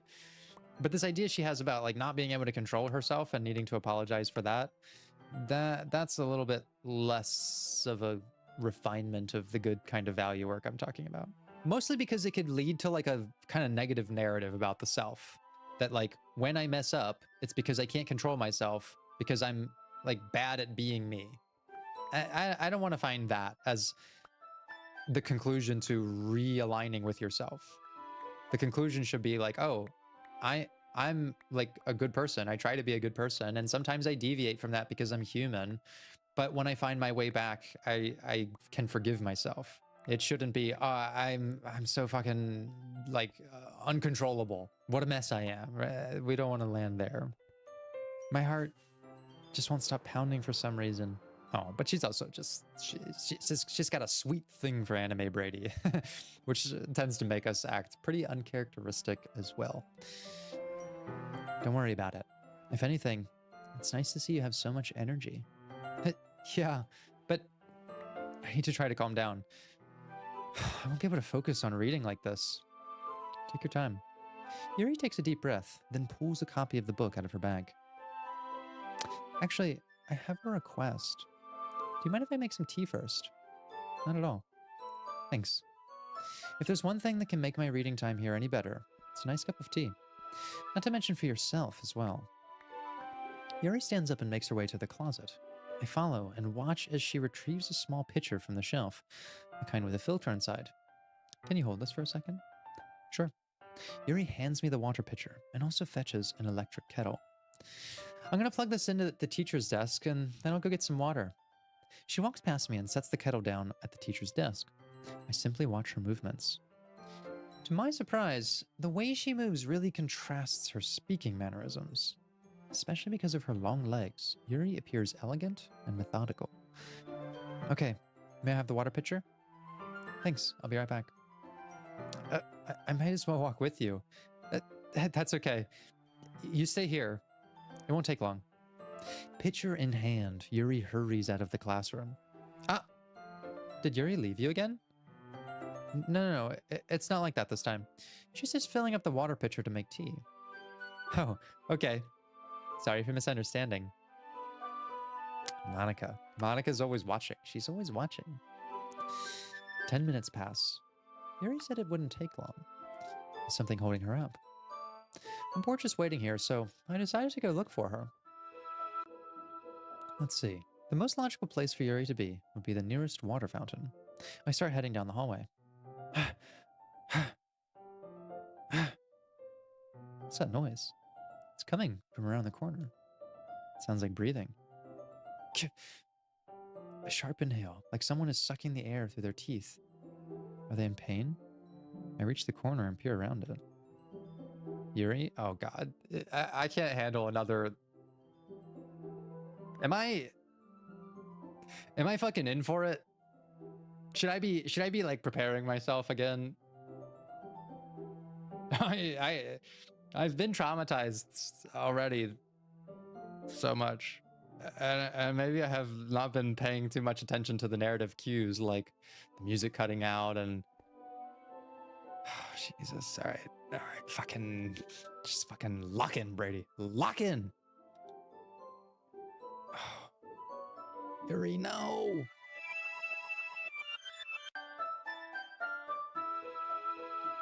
I'm back.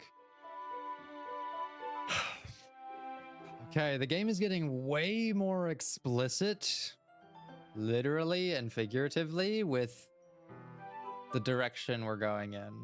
And this is where it gets like really complex when you think about, okay, well, if a person's values are a part of what drives behavior, how do you explain something like this, like self-harming? To me, that says that there is a conflict in some values, probably related to that not so healthy dependency on control, which she may be cutting to control some sort of feeling of her own, or I'm not quite sure yet. And whatever her values are on like taking good care of herself, somehow it's landed in a place where it's more important to control herself through this method than to value that self-kindness. I don't know. There's something up here though. I'm back. Thanks for waiting patiently. Brady, do you like oolong tea? Yeah. Anything's fine. Very well. He resets the temperature on the kettle to 200 degrees. Now it's time to get the teapot. You really do this properly, don't you? Of course. I shouldn't do any less when I'm making tea for others. What if I'm not an expert on tea or anything? In that case, you'll only be even more impressed. Perhaps I will. Yuri fetches the teapot and begins measuring the tea leaves. To my surprise, she even starts humming a little to herself.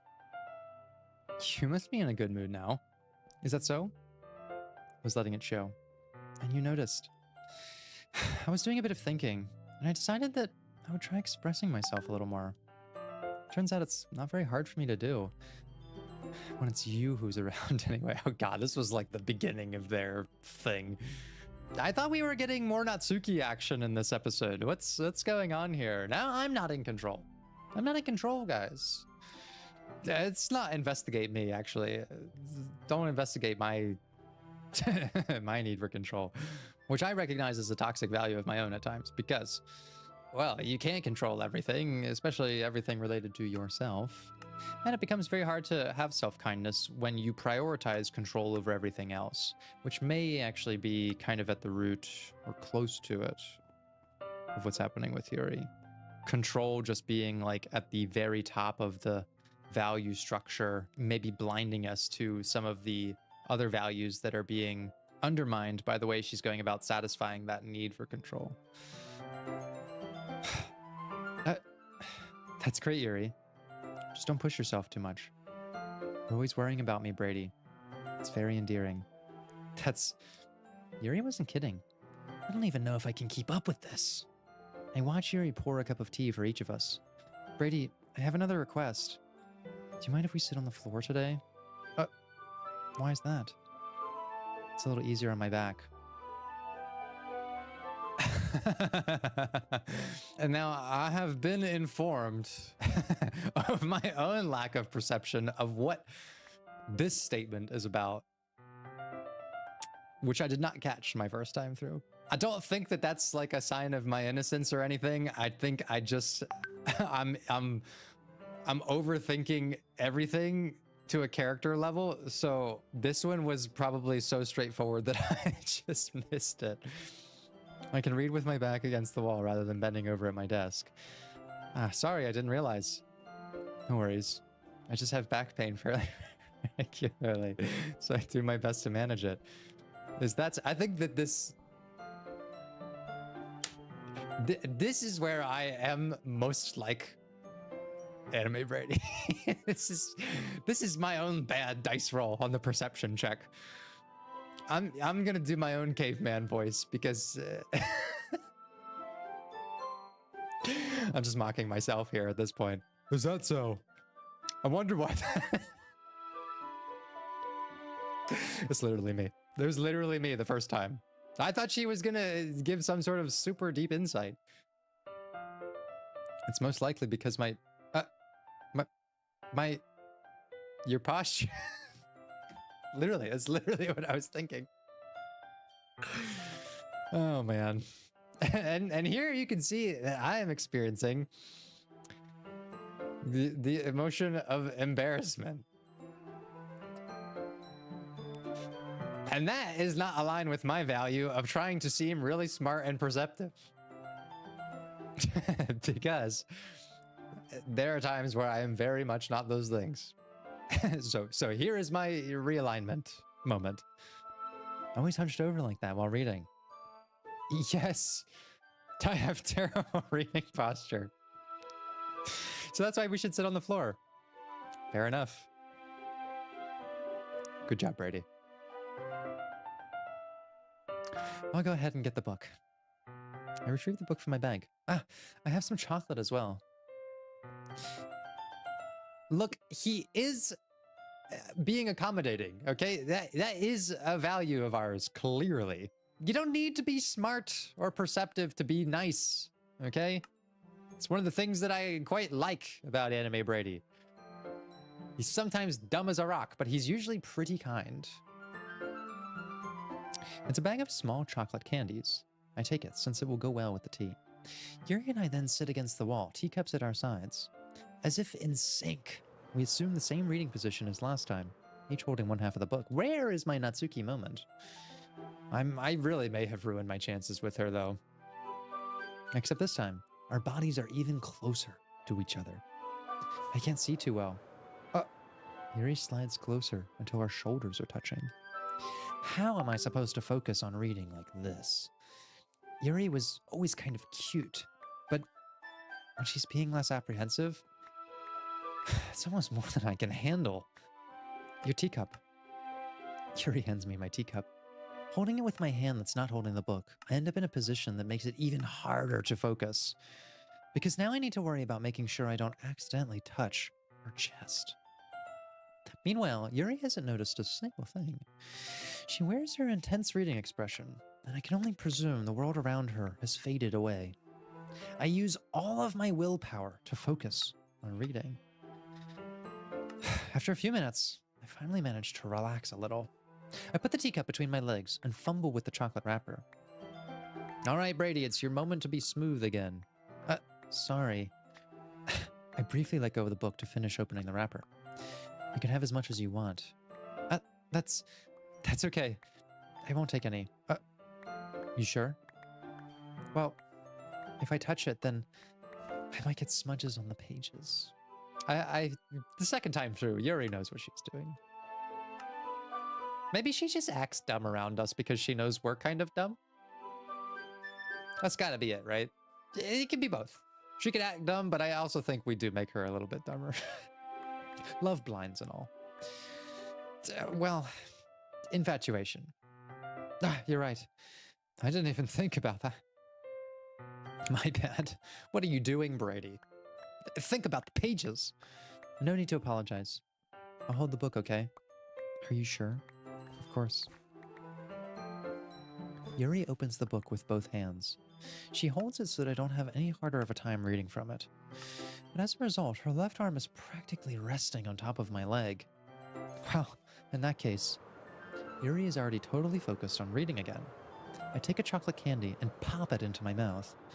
Then I take another chocolate, and I hold it up to Yuri. She doesn't even look away from the book. She simply parts her lips as if the situation was completely natural. But that means I can't stop here. I apprehensively place the chocolate in her mouth. Just like that, Yuri closes her lips over it. Yuri's expression suddenly breaks. Did I just... Yuri looks at me like she needs to confirm what just happened. Brady, sorry. I guess I shouldn't have done that. No, I don't like this. I hate when the music stops. It literally has an immediate anxiety effect on me. Yuri starts to breathe heavily.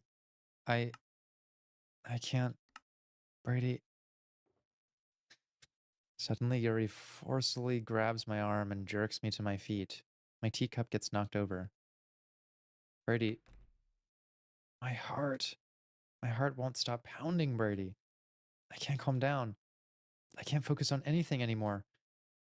Can you feel it, Brady? Yuri suddenly presses my hand against her chest. Why is this happening to me? I feel like I'm losing my mind. I can't make it stop. It even makes me not want to read. I just want to look at you.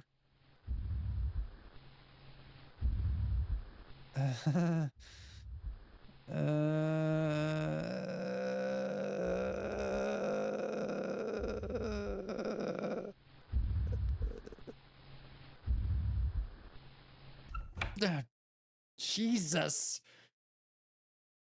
Fucking Monica.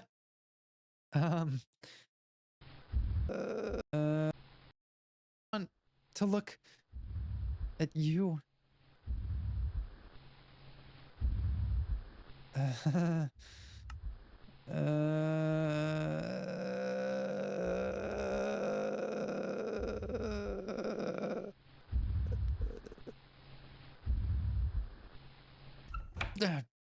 Jesus. Fucking Monica. It's time to share poems. Oh God. I'm worried. I'm worried about Yuri now because of what happened to Sayori when she got too close. Cheer me up, Natsuki. Please. Well, it's not really any worse than your last one, but I can't really say it's any better either. What? Well, anything that isn't a train wreck, I'll take as a win. And I get the feeling you're probably the most critical. Hey, what makes you... Wait, maybe that was a compliment. It's just her immediate reaction. Glad to see someone recognizes my experience. Well then, keep practicing and maybe you'll be as good as me someday. That's, something tells me Natsuki completely missed the point. Just make sure you find a little bit of influence from everyone. She is actually so nice underneath all of that brashness. I think she really cares. And to me, that says a lot about what's in Natsuki's value system. I think she values authenticity. She doesn't like to sort of play up certain things. And I think when she does, that's kind of her own deviation, right? It's sort of some of that lashing out behavior.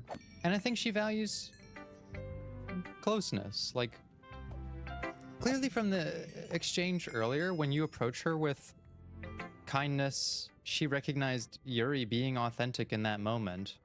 And that allowed her to not sort of reject it, right? She's wary of the protagonist, Anime Brady's authenticity. She's not sure what to make of his motives. And so she doesn't really get that close, right? I think once you show her something genuine, a softer side of her starts to come out, which is partially why she got along pretty well with Sayori from the beginning. Sayori's like pretty genuine. But like Yuri has values that are based on like self-understanding, but can be somewhat corrupted by a need to control. I kind of feel like for Natsuki, it's less about that. And that when closeness is not achieved, the less productive version of that is like attention. Because she's kind of loud, right? She's small, but because of that, she has to sort of make her presence known by how she talks and interacts with people. She may want to get close to people, but doesn't know how to actually form those deep connections. And so what we sometimes see with that is someone who wants to connect, but can't always get the big connection, settles for the small connection, which is like, can I just get someone's attention? And I don't know how healthy of a value that is to have. Like, I value having people's attention. It's great to value closeness, but to have it as a core value of like, I need people to like me or say that I'm good at things. She's not desperate for that stuff. She's not like a people pleaser. And she's not super apologetic, but she wants to be seen, and she wants to be seen for what she truly is. Like, she has a lot of concern for people seeing that genuine, like, straight line of who she really is at her core. A lot of this, like, don't call me cute, you know, I'm not cute, I'm this. And if she doesn't get the kind of attention she wants, right, she might feel in a similar way that like Yuri feels, oh, I feel bad when I'm not in control of myself. I don't feel good when I don't get the attention I'm looking for, which is like not a super healthy esteem building mentality. It's okay to desire connection from people. It's great for you even. But to depend on attention, which is a much more like temporary and surface level kind of connection. I just don't think that it is filling her cup the same way. But if she was a little less brash, maybe she might find that, like, people are open to her authentic self and they will like her for who she is, and the closeness won't come so difficultly. At least I hope so. I just want Natsuki to be happy. I want them all to be happy. I think you're at least being influenced by Yuri a little bit, aren't you? I mean, I know you've been, like, spending time with her or whatever. See, there's like a little bit of, like, attention jealousy in that. But you know, Monica and I are just as good as her. At poems, I mean. So you should really try to learn something, or you'll never get better. Here's the one I wrote. I'll make sure you learn something from it. Okay. So we actually haven't gotten to see this before, but I love Natsuki's poem, so I'm excited. Amy likes spiders. You know what I heard about Amy? Amy likes spiders. Icky, wriggly, hairy, ugly spiders. That's why I'm not friends with her. Amy has a cute singing voice. I heard her singing my favorite love song. Every time she sang the chorus, my heart would pound to the rhythm of her words. But she likes spiders. That's why I'm not friends with her. One time, I hurt my leg really bad. Amy helped me up and took me to the nurse. I tried not to let her touch me. She likes spiders, so her hands are probably gross. That's why I'm not friends with her. Amy has a lot of friends. I always see her talking to people. She probably talks about spiders. What if her friends start to like spiders too? That's why I'm not friends with her. It doesn't matter if she has other hobbies. It doesn't matter if she keeps it private. It doesn't matter if she doesn't hurt anyone. It's gross. She's gross. The world is better off without spider lovers. And I'm gonna tell everyone. Okay. So the first line, I think, is really telling. You know what I heard about Amy? Like, this isn't even something that the writer, character, whatever, has observed herself. It's just something she's heard, and she's developed this, like, very ingrained judgment about it. I'm not friends with someone who I've heard like something I don't. Amy has a cute singing voice. That's an observation. She's seen that. I heard her singing. My heart would pound to the rhythm of the words, but she likes spiders. So she's giving into a judgment based on hearsay, which is overriding her own perception. One time I hurt my leg really bad. Amy helped me up and took me to the nurse. I tried not to let her touch me. She likes spiders, so her hands are probably gross. Yeah, this is like rejecting your own lived experience for just like a bias, a judgment. Amy has a lot of friends. I always see her talking to people. My own perception. She probably talks about spiders, but we don't know. We don't hear her talk about them. What if her friends start to like spiders too? What if, like, the dedication to the things that we don't know and rejection of the things that we do know? It doesn't matter if she has other hobbies. Doesn't matter if she keeps it private. Doesn't matter if she doesn't hurt anyone. It's gross. She's gross. The world's better off. And I'm going to tell everyone. So she's also going to perpetuate something that we don't even know is true. Just spreading the gossip around, basically. Meanwhile, ignoring all of the actual things about Amy. Which, if Natsuki wrote this, she is aware of the problem of the story, right? Like, she's aware that perception can be overridden by, like, an innate bias. But to me, this is, like, kind of that conflict of authenticity. Like, that's a clear value of Natsuki's. But we're ignoring the authenticity of Amy, who's a good singer, who's kind and wants to help, and who has lots of friends, and we're giving in to fears instead. Not bad, right? Natsuki, it's brilliant. I actually love her poems. They're so good. It's quite a bit longer than yesterday's. Yesterday's was way too short. I was just warming up. I hope you didn't think that was the best I could do. Oh, interesting. No, of course not. Anyway, the message is pretty straightforward in this poem. I doubt I have to explain it. You actually don't. I think I understand it. But does Caveman Brady? Like, anyone would agree that the subject of the poem is an ignorant jerk. Everyone has some kind of weird hobby or a guilty pleasure.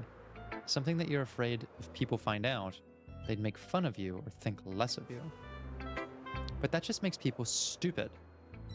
Who cares what someone likes, as long as they're not hurting anyone and it makes them happy?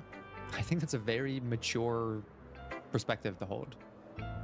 I think people really need to learn to respect others for liking weird things.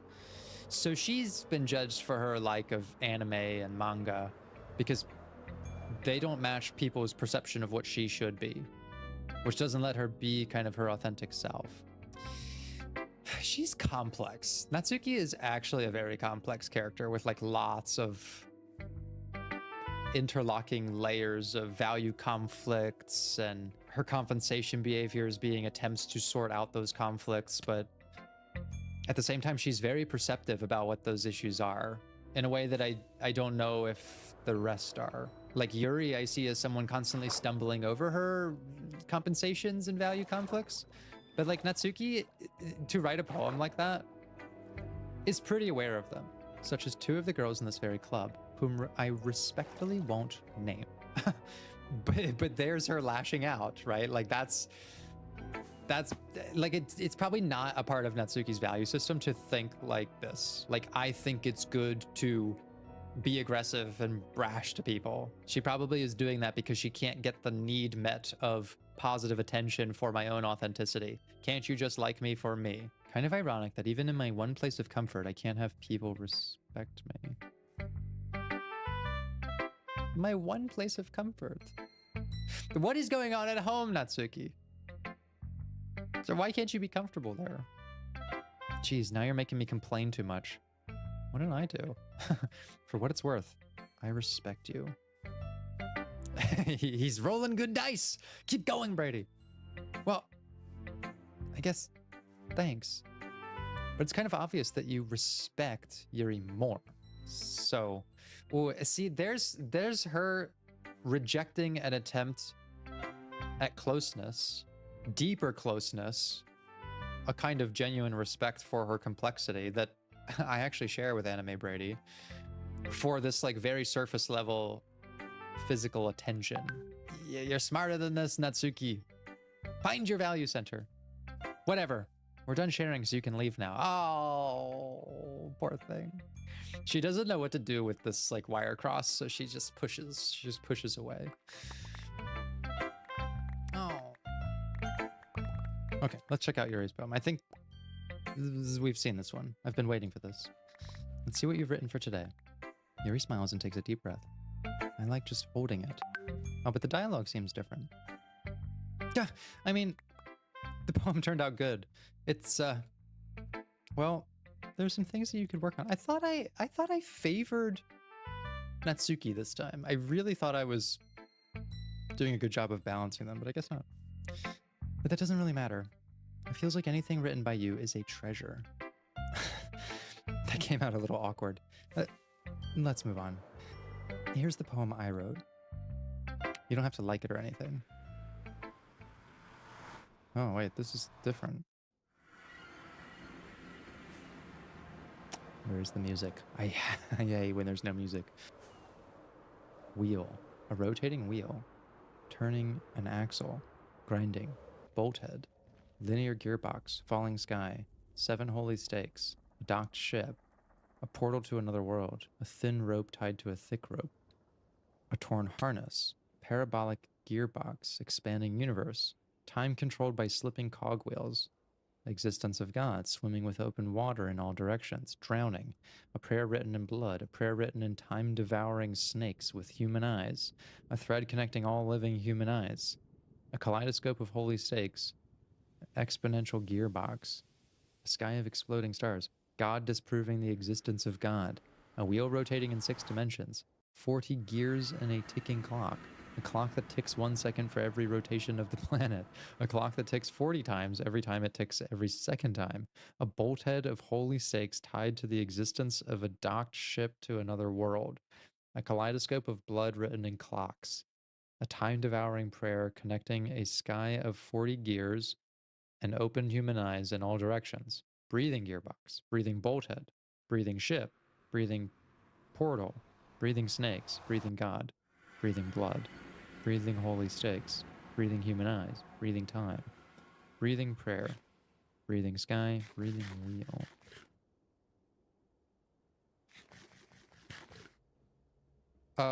Yuri, you good? I don't think she's good. I mean, it's not nonsense. It's clearly not nonsense. There's like building on a theme here. Maybe it's like overly complex. It's certainly above my literacy level. I don't know. I'm good at reading people, not so good at understanding this. Let's just see what she has to say. It doesn't really matter what it's about. It kind of matters a lot. My mind's been a little hyperactive lately, so I had to take it out on your pen. That is, a pen fell out of your backpack yesterday, so I took it home for safekeeping, and I just really like the way that it writes. So I wrote this.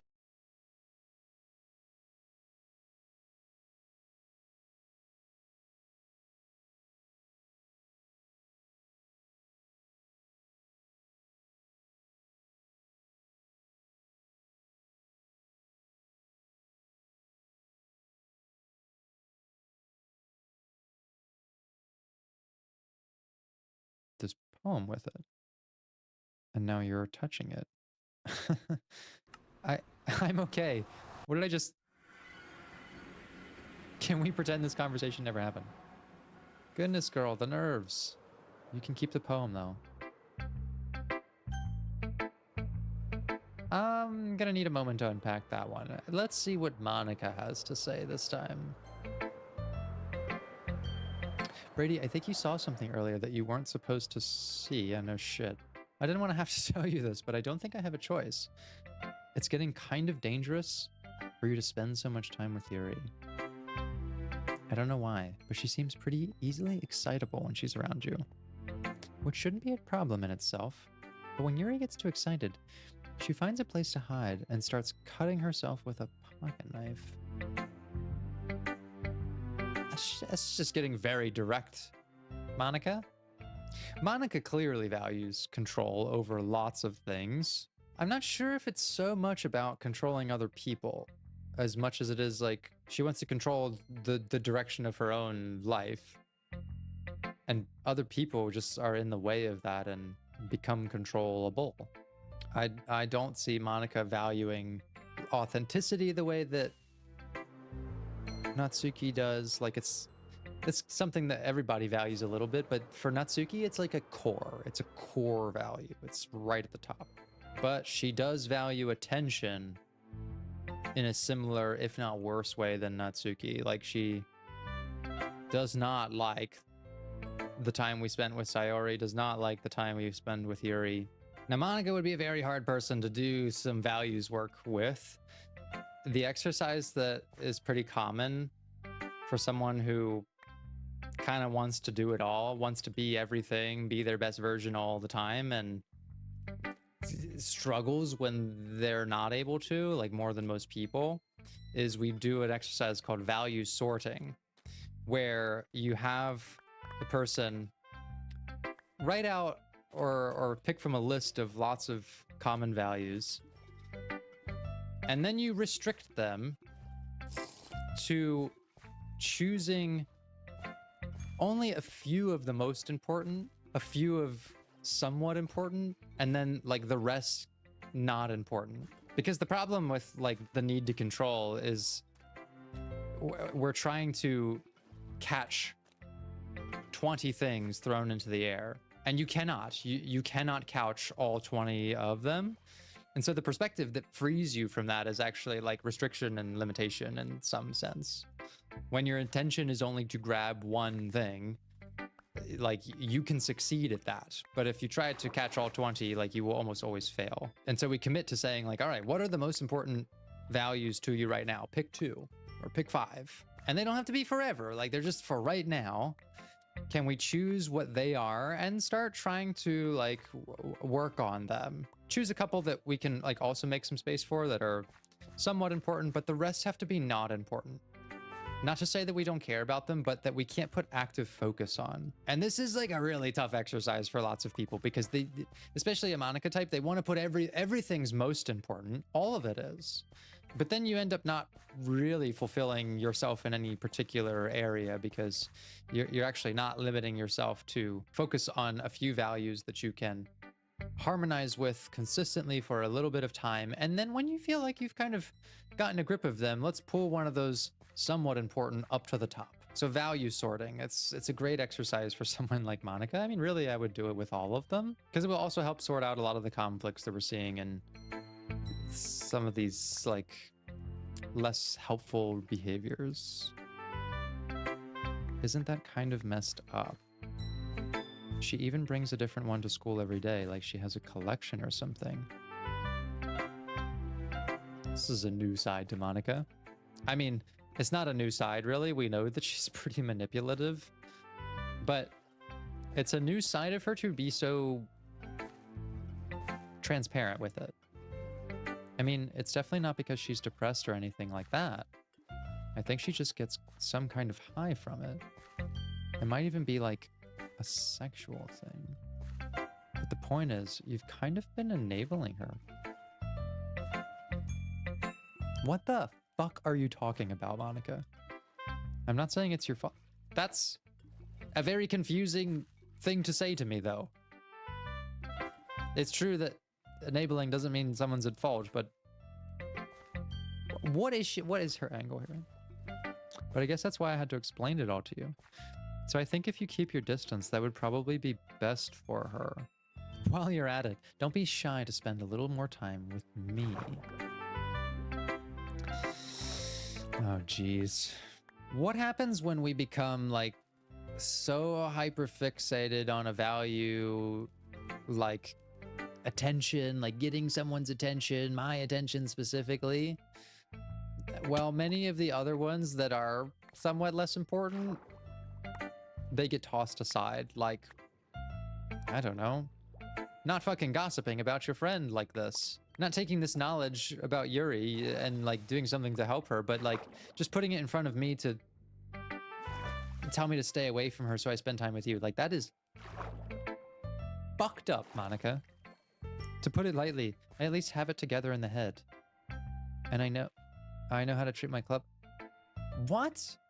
Okay. Monica is actually like decompensating a bit here, which is like all this shit's falling apart. There's no traceable consistency here. She's become very narrowly focused on like one thing.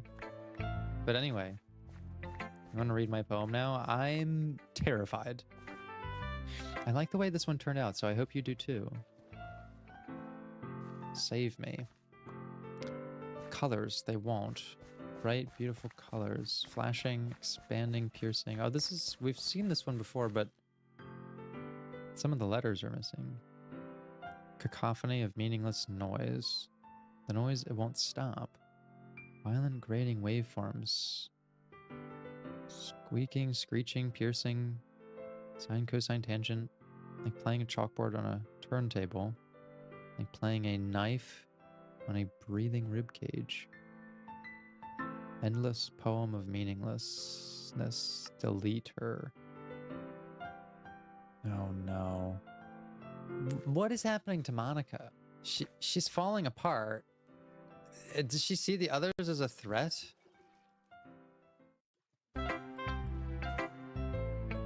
Sorry, I know it's kind of abstract. I'm just trying to, well, never mind. There's no point in explaining.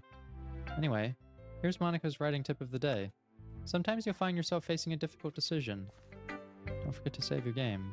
You never know when, who am I talking to? Can you hear me? Tell me you can hear me. Anything. What? That's my advice for today. Thanks for listening. Is Monica... Is she like trapped or some... I don't fucking know. Another special poem. Stare at the dot to reveal a special message. Okay.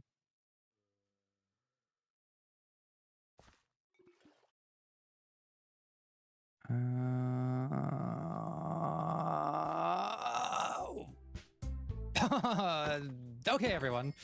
We're all done reading each other's poems, right? We have something we need to go over today. So if everyone could come sit at the front of the room. Is this about the festival? No, please not the festival. Sort of. Do we really have to do something for the festival? It's not like we can put together anything good in just a few days. We'll just end up embarrassing ourselves instead of getting any new members. That's a concern of mine as well. I don't really do well with last-minute preparations. Don't worry so much.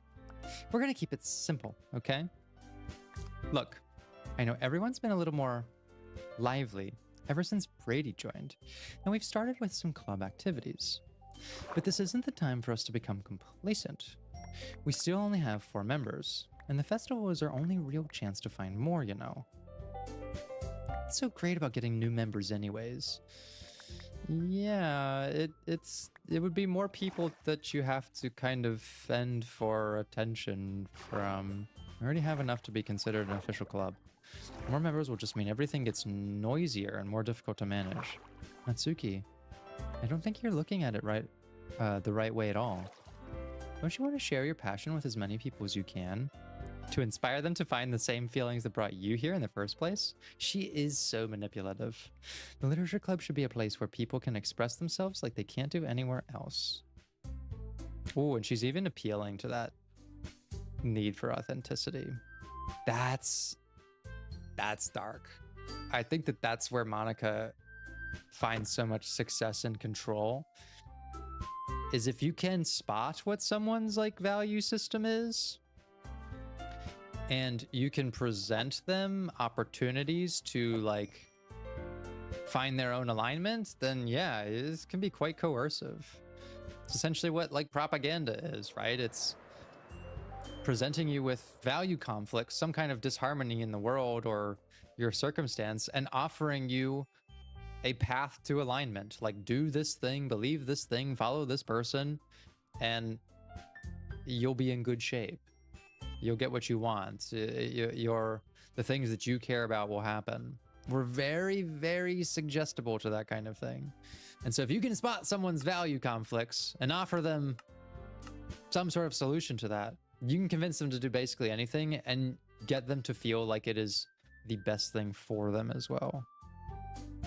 It should be a place so intimate that you never want to... So both the authenticity angle and the closeness, like you get to be yourself here, and we're all so tight-knit. How is that going to play on Natsuki? I know you feel that way too. I know we all do. So that's why we should work hard and put something together for the festival, even if it's something small. Right, Brady? Oh, and she's even throwing in their like fixation on me as a part of that appeal. Monica is a master of manipulation. She is pulling so many strings here. But at the core of it, it's taking advantage of people who are struggling to find like harmony in themselves, which is really sad actually, especially when it is like in the case of Yuri for right now, like something that really puts her at actual risk. It's not something to fucking play with, Monica. Oh, come on. You can't take advantage. I hate it. I hate when I'm right.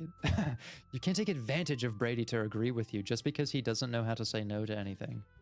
Look, Monica, do you really think any of us here joined the club with other people in mind? Natsuki is standing up for herself. Push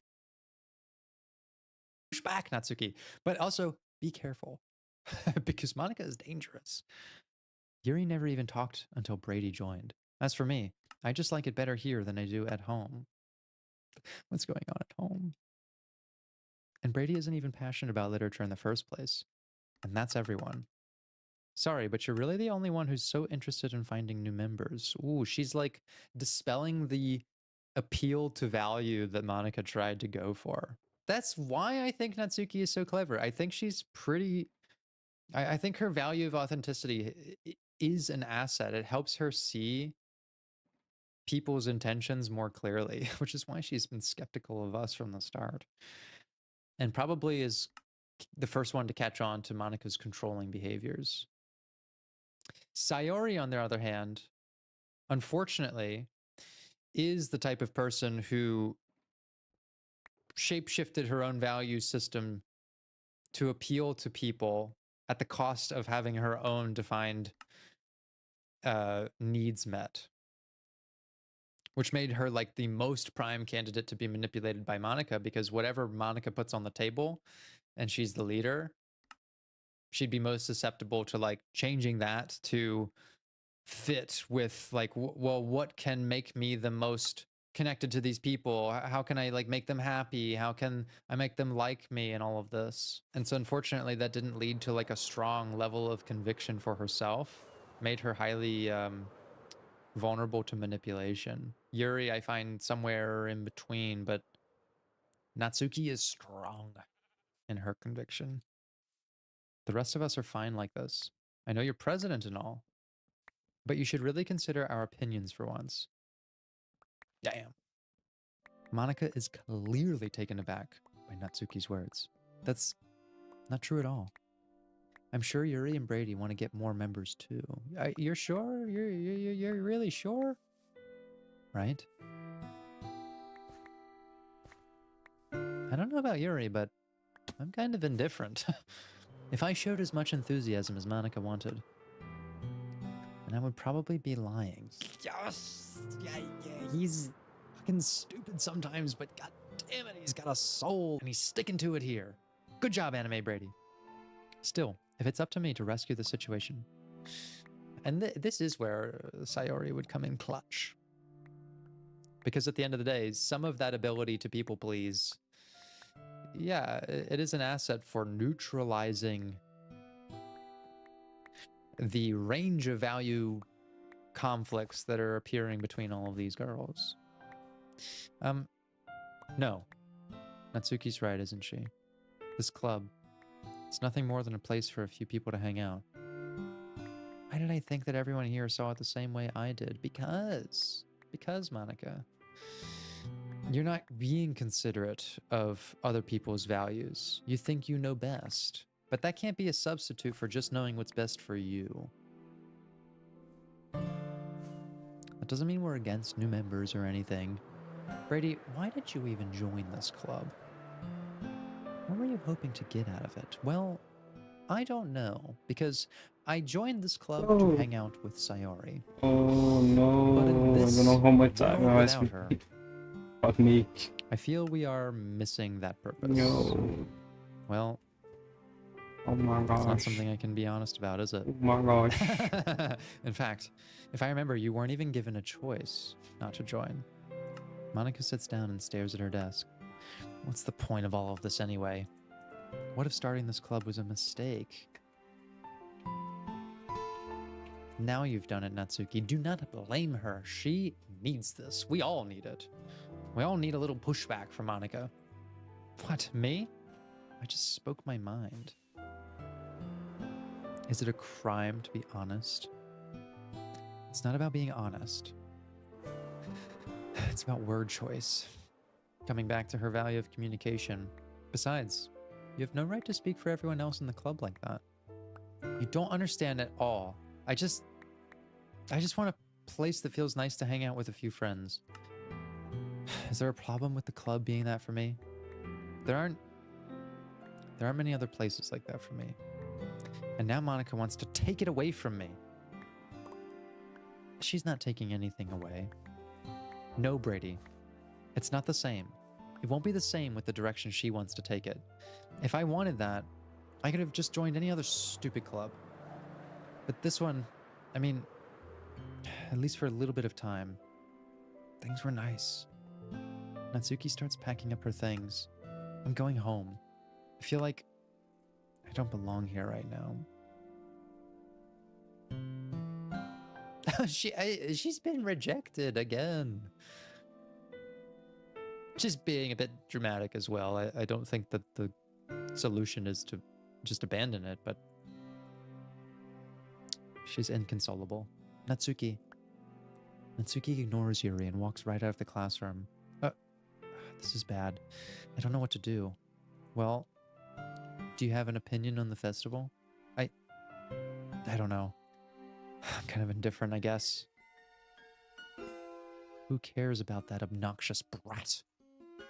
Fuck, man. Dark Yuri's back. I mean, I like how nice and quiet the club is right now, and I'm just happy with you here.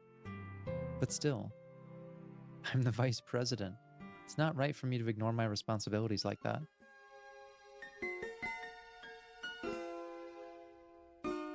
Nobody would cry if she killed herself.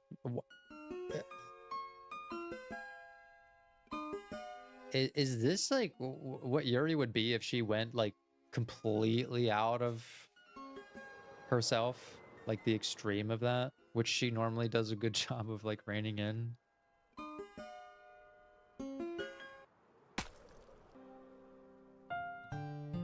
It's clear that like as the structure of the game changes, the structure of the characters is becoming less and less dependable.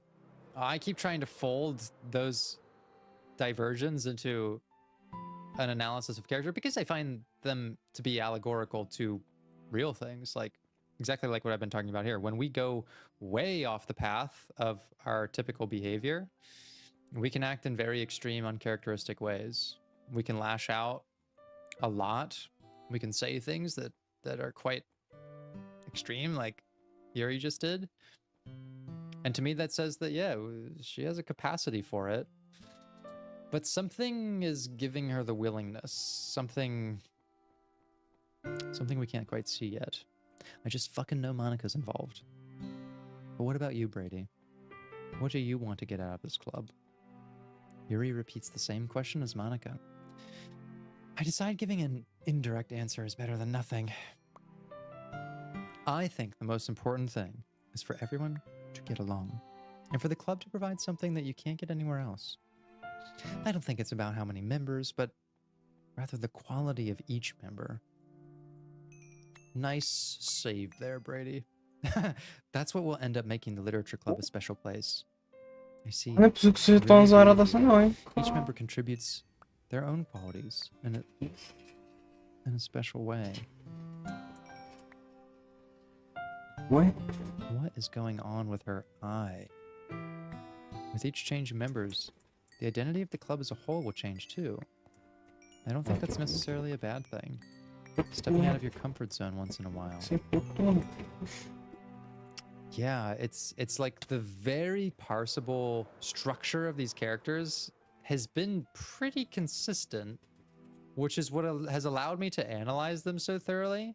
But that shit is starting to like fall apart. Like they are becoming less and less representable by clearly defined value systems and patterns of behavior.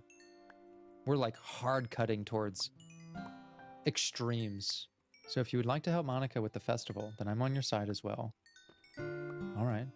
Well, maybe we can all talk to Natsuki tomorrow. Hey, Yuri.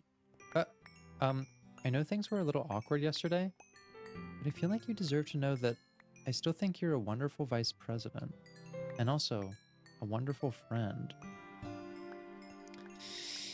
The strange thing is that I do think Monica believes that all of her behaviors are still consistent. I genuinely think she's not saying that to manipulate. I think that she thinks it's appropriate to influence her friends. And she's clearly struggling with like not always being able to do that.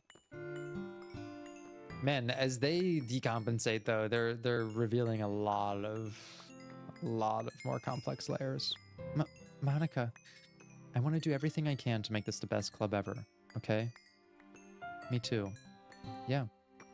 Let's all go home for today. We'll talk about the festival tomorrow. Okay. I look forward to it. Shall we go, Brady? Please don't take this the wrong way, but I'm gonna chat a little with Brady before we leave. Just to see what he thinks of his time here and all that.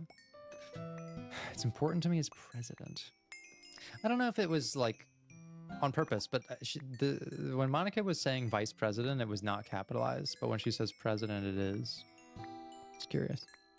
Yuri looks a little troubled, but she doesn't protest. Okay. However, when Yuri said vice president, it was capitalized. Does Monica just like... She's like not give a shit about that? I trust your judgment, Monica. That is a huge red flag, Yuri. Do not trust her judgment. In that case, I'll see the two of you tomorrow. See you tomorrow. Monica waves as Yuri exits the classroom. Things have been a bit hectic lately, haven't they? Brady, I just wanted to make sure you're enjoying your time at this club. I would really hate to see you unhappy. Kind of feel like I'm responsible for that as president. And I really do care about you, you know? The more you care, the more I feel in danger. I don't like seeing the other girls give you a hard time with how mean Natsuki is and everything. And Yuri being a little bit, you know. Sometimes it feels like you and I are the only real people here. What the fuck?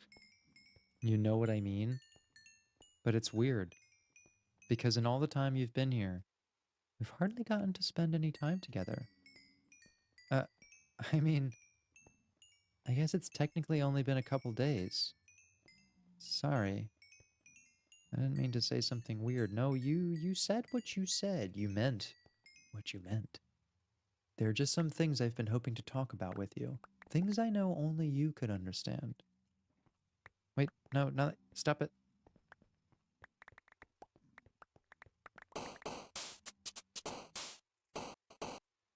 Understand. Wait, no, stop it.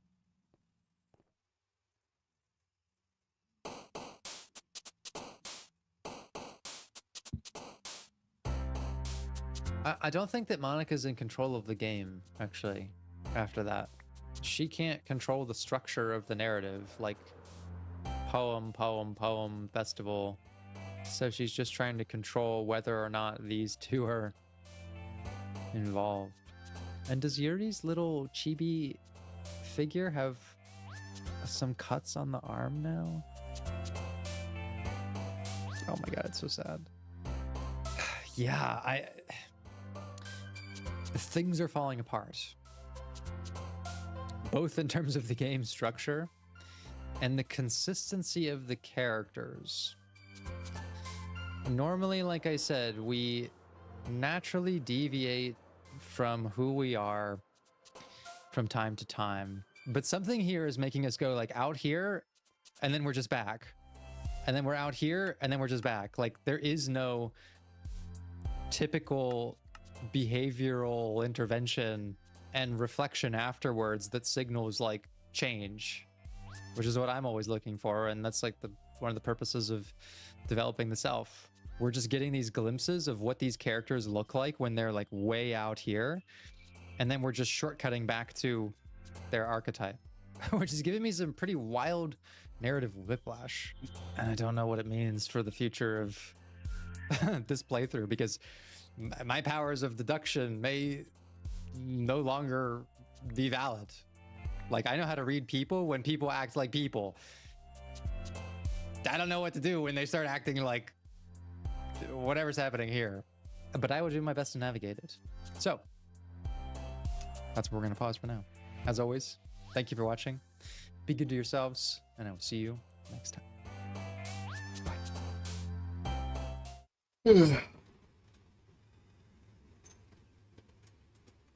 Oh, yeah, I always forget that I'm supposed to check this stuff.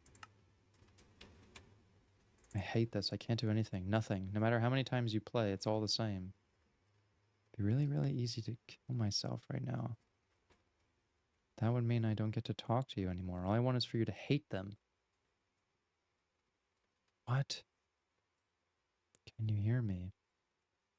There's a little devil inside all of us. Beneath their manufactured perception, their artificial reality, is a writhing, twisted mess of dread, loathing, judgment, elitism, self-doubt, all thrashing to escape the feeble hold on their hosts, seeping through every little crevice they can find into their willpower, starving them of all motivation and desire, into their stomach, forcing them to drown their guilt in comfort food, or into a newly opened gash in their skin, hidden only by the sleeves of a cute new shirt.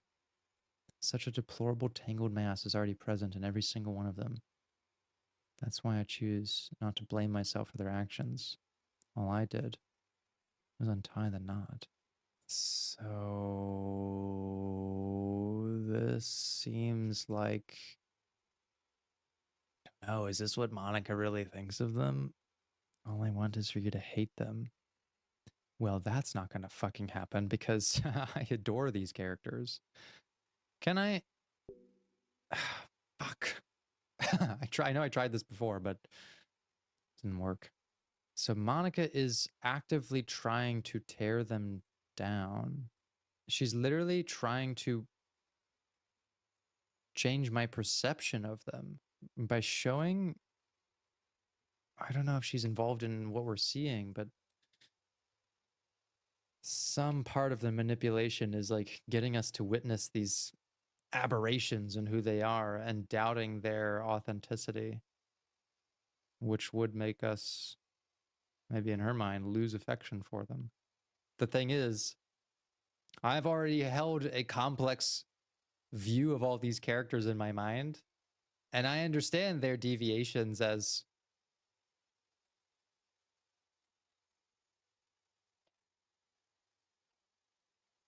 I'm the last one here again.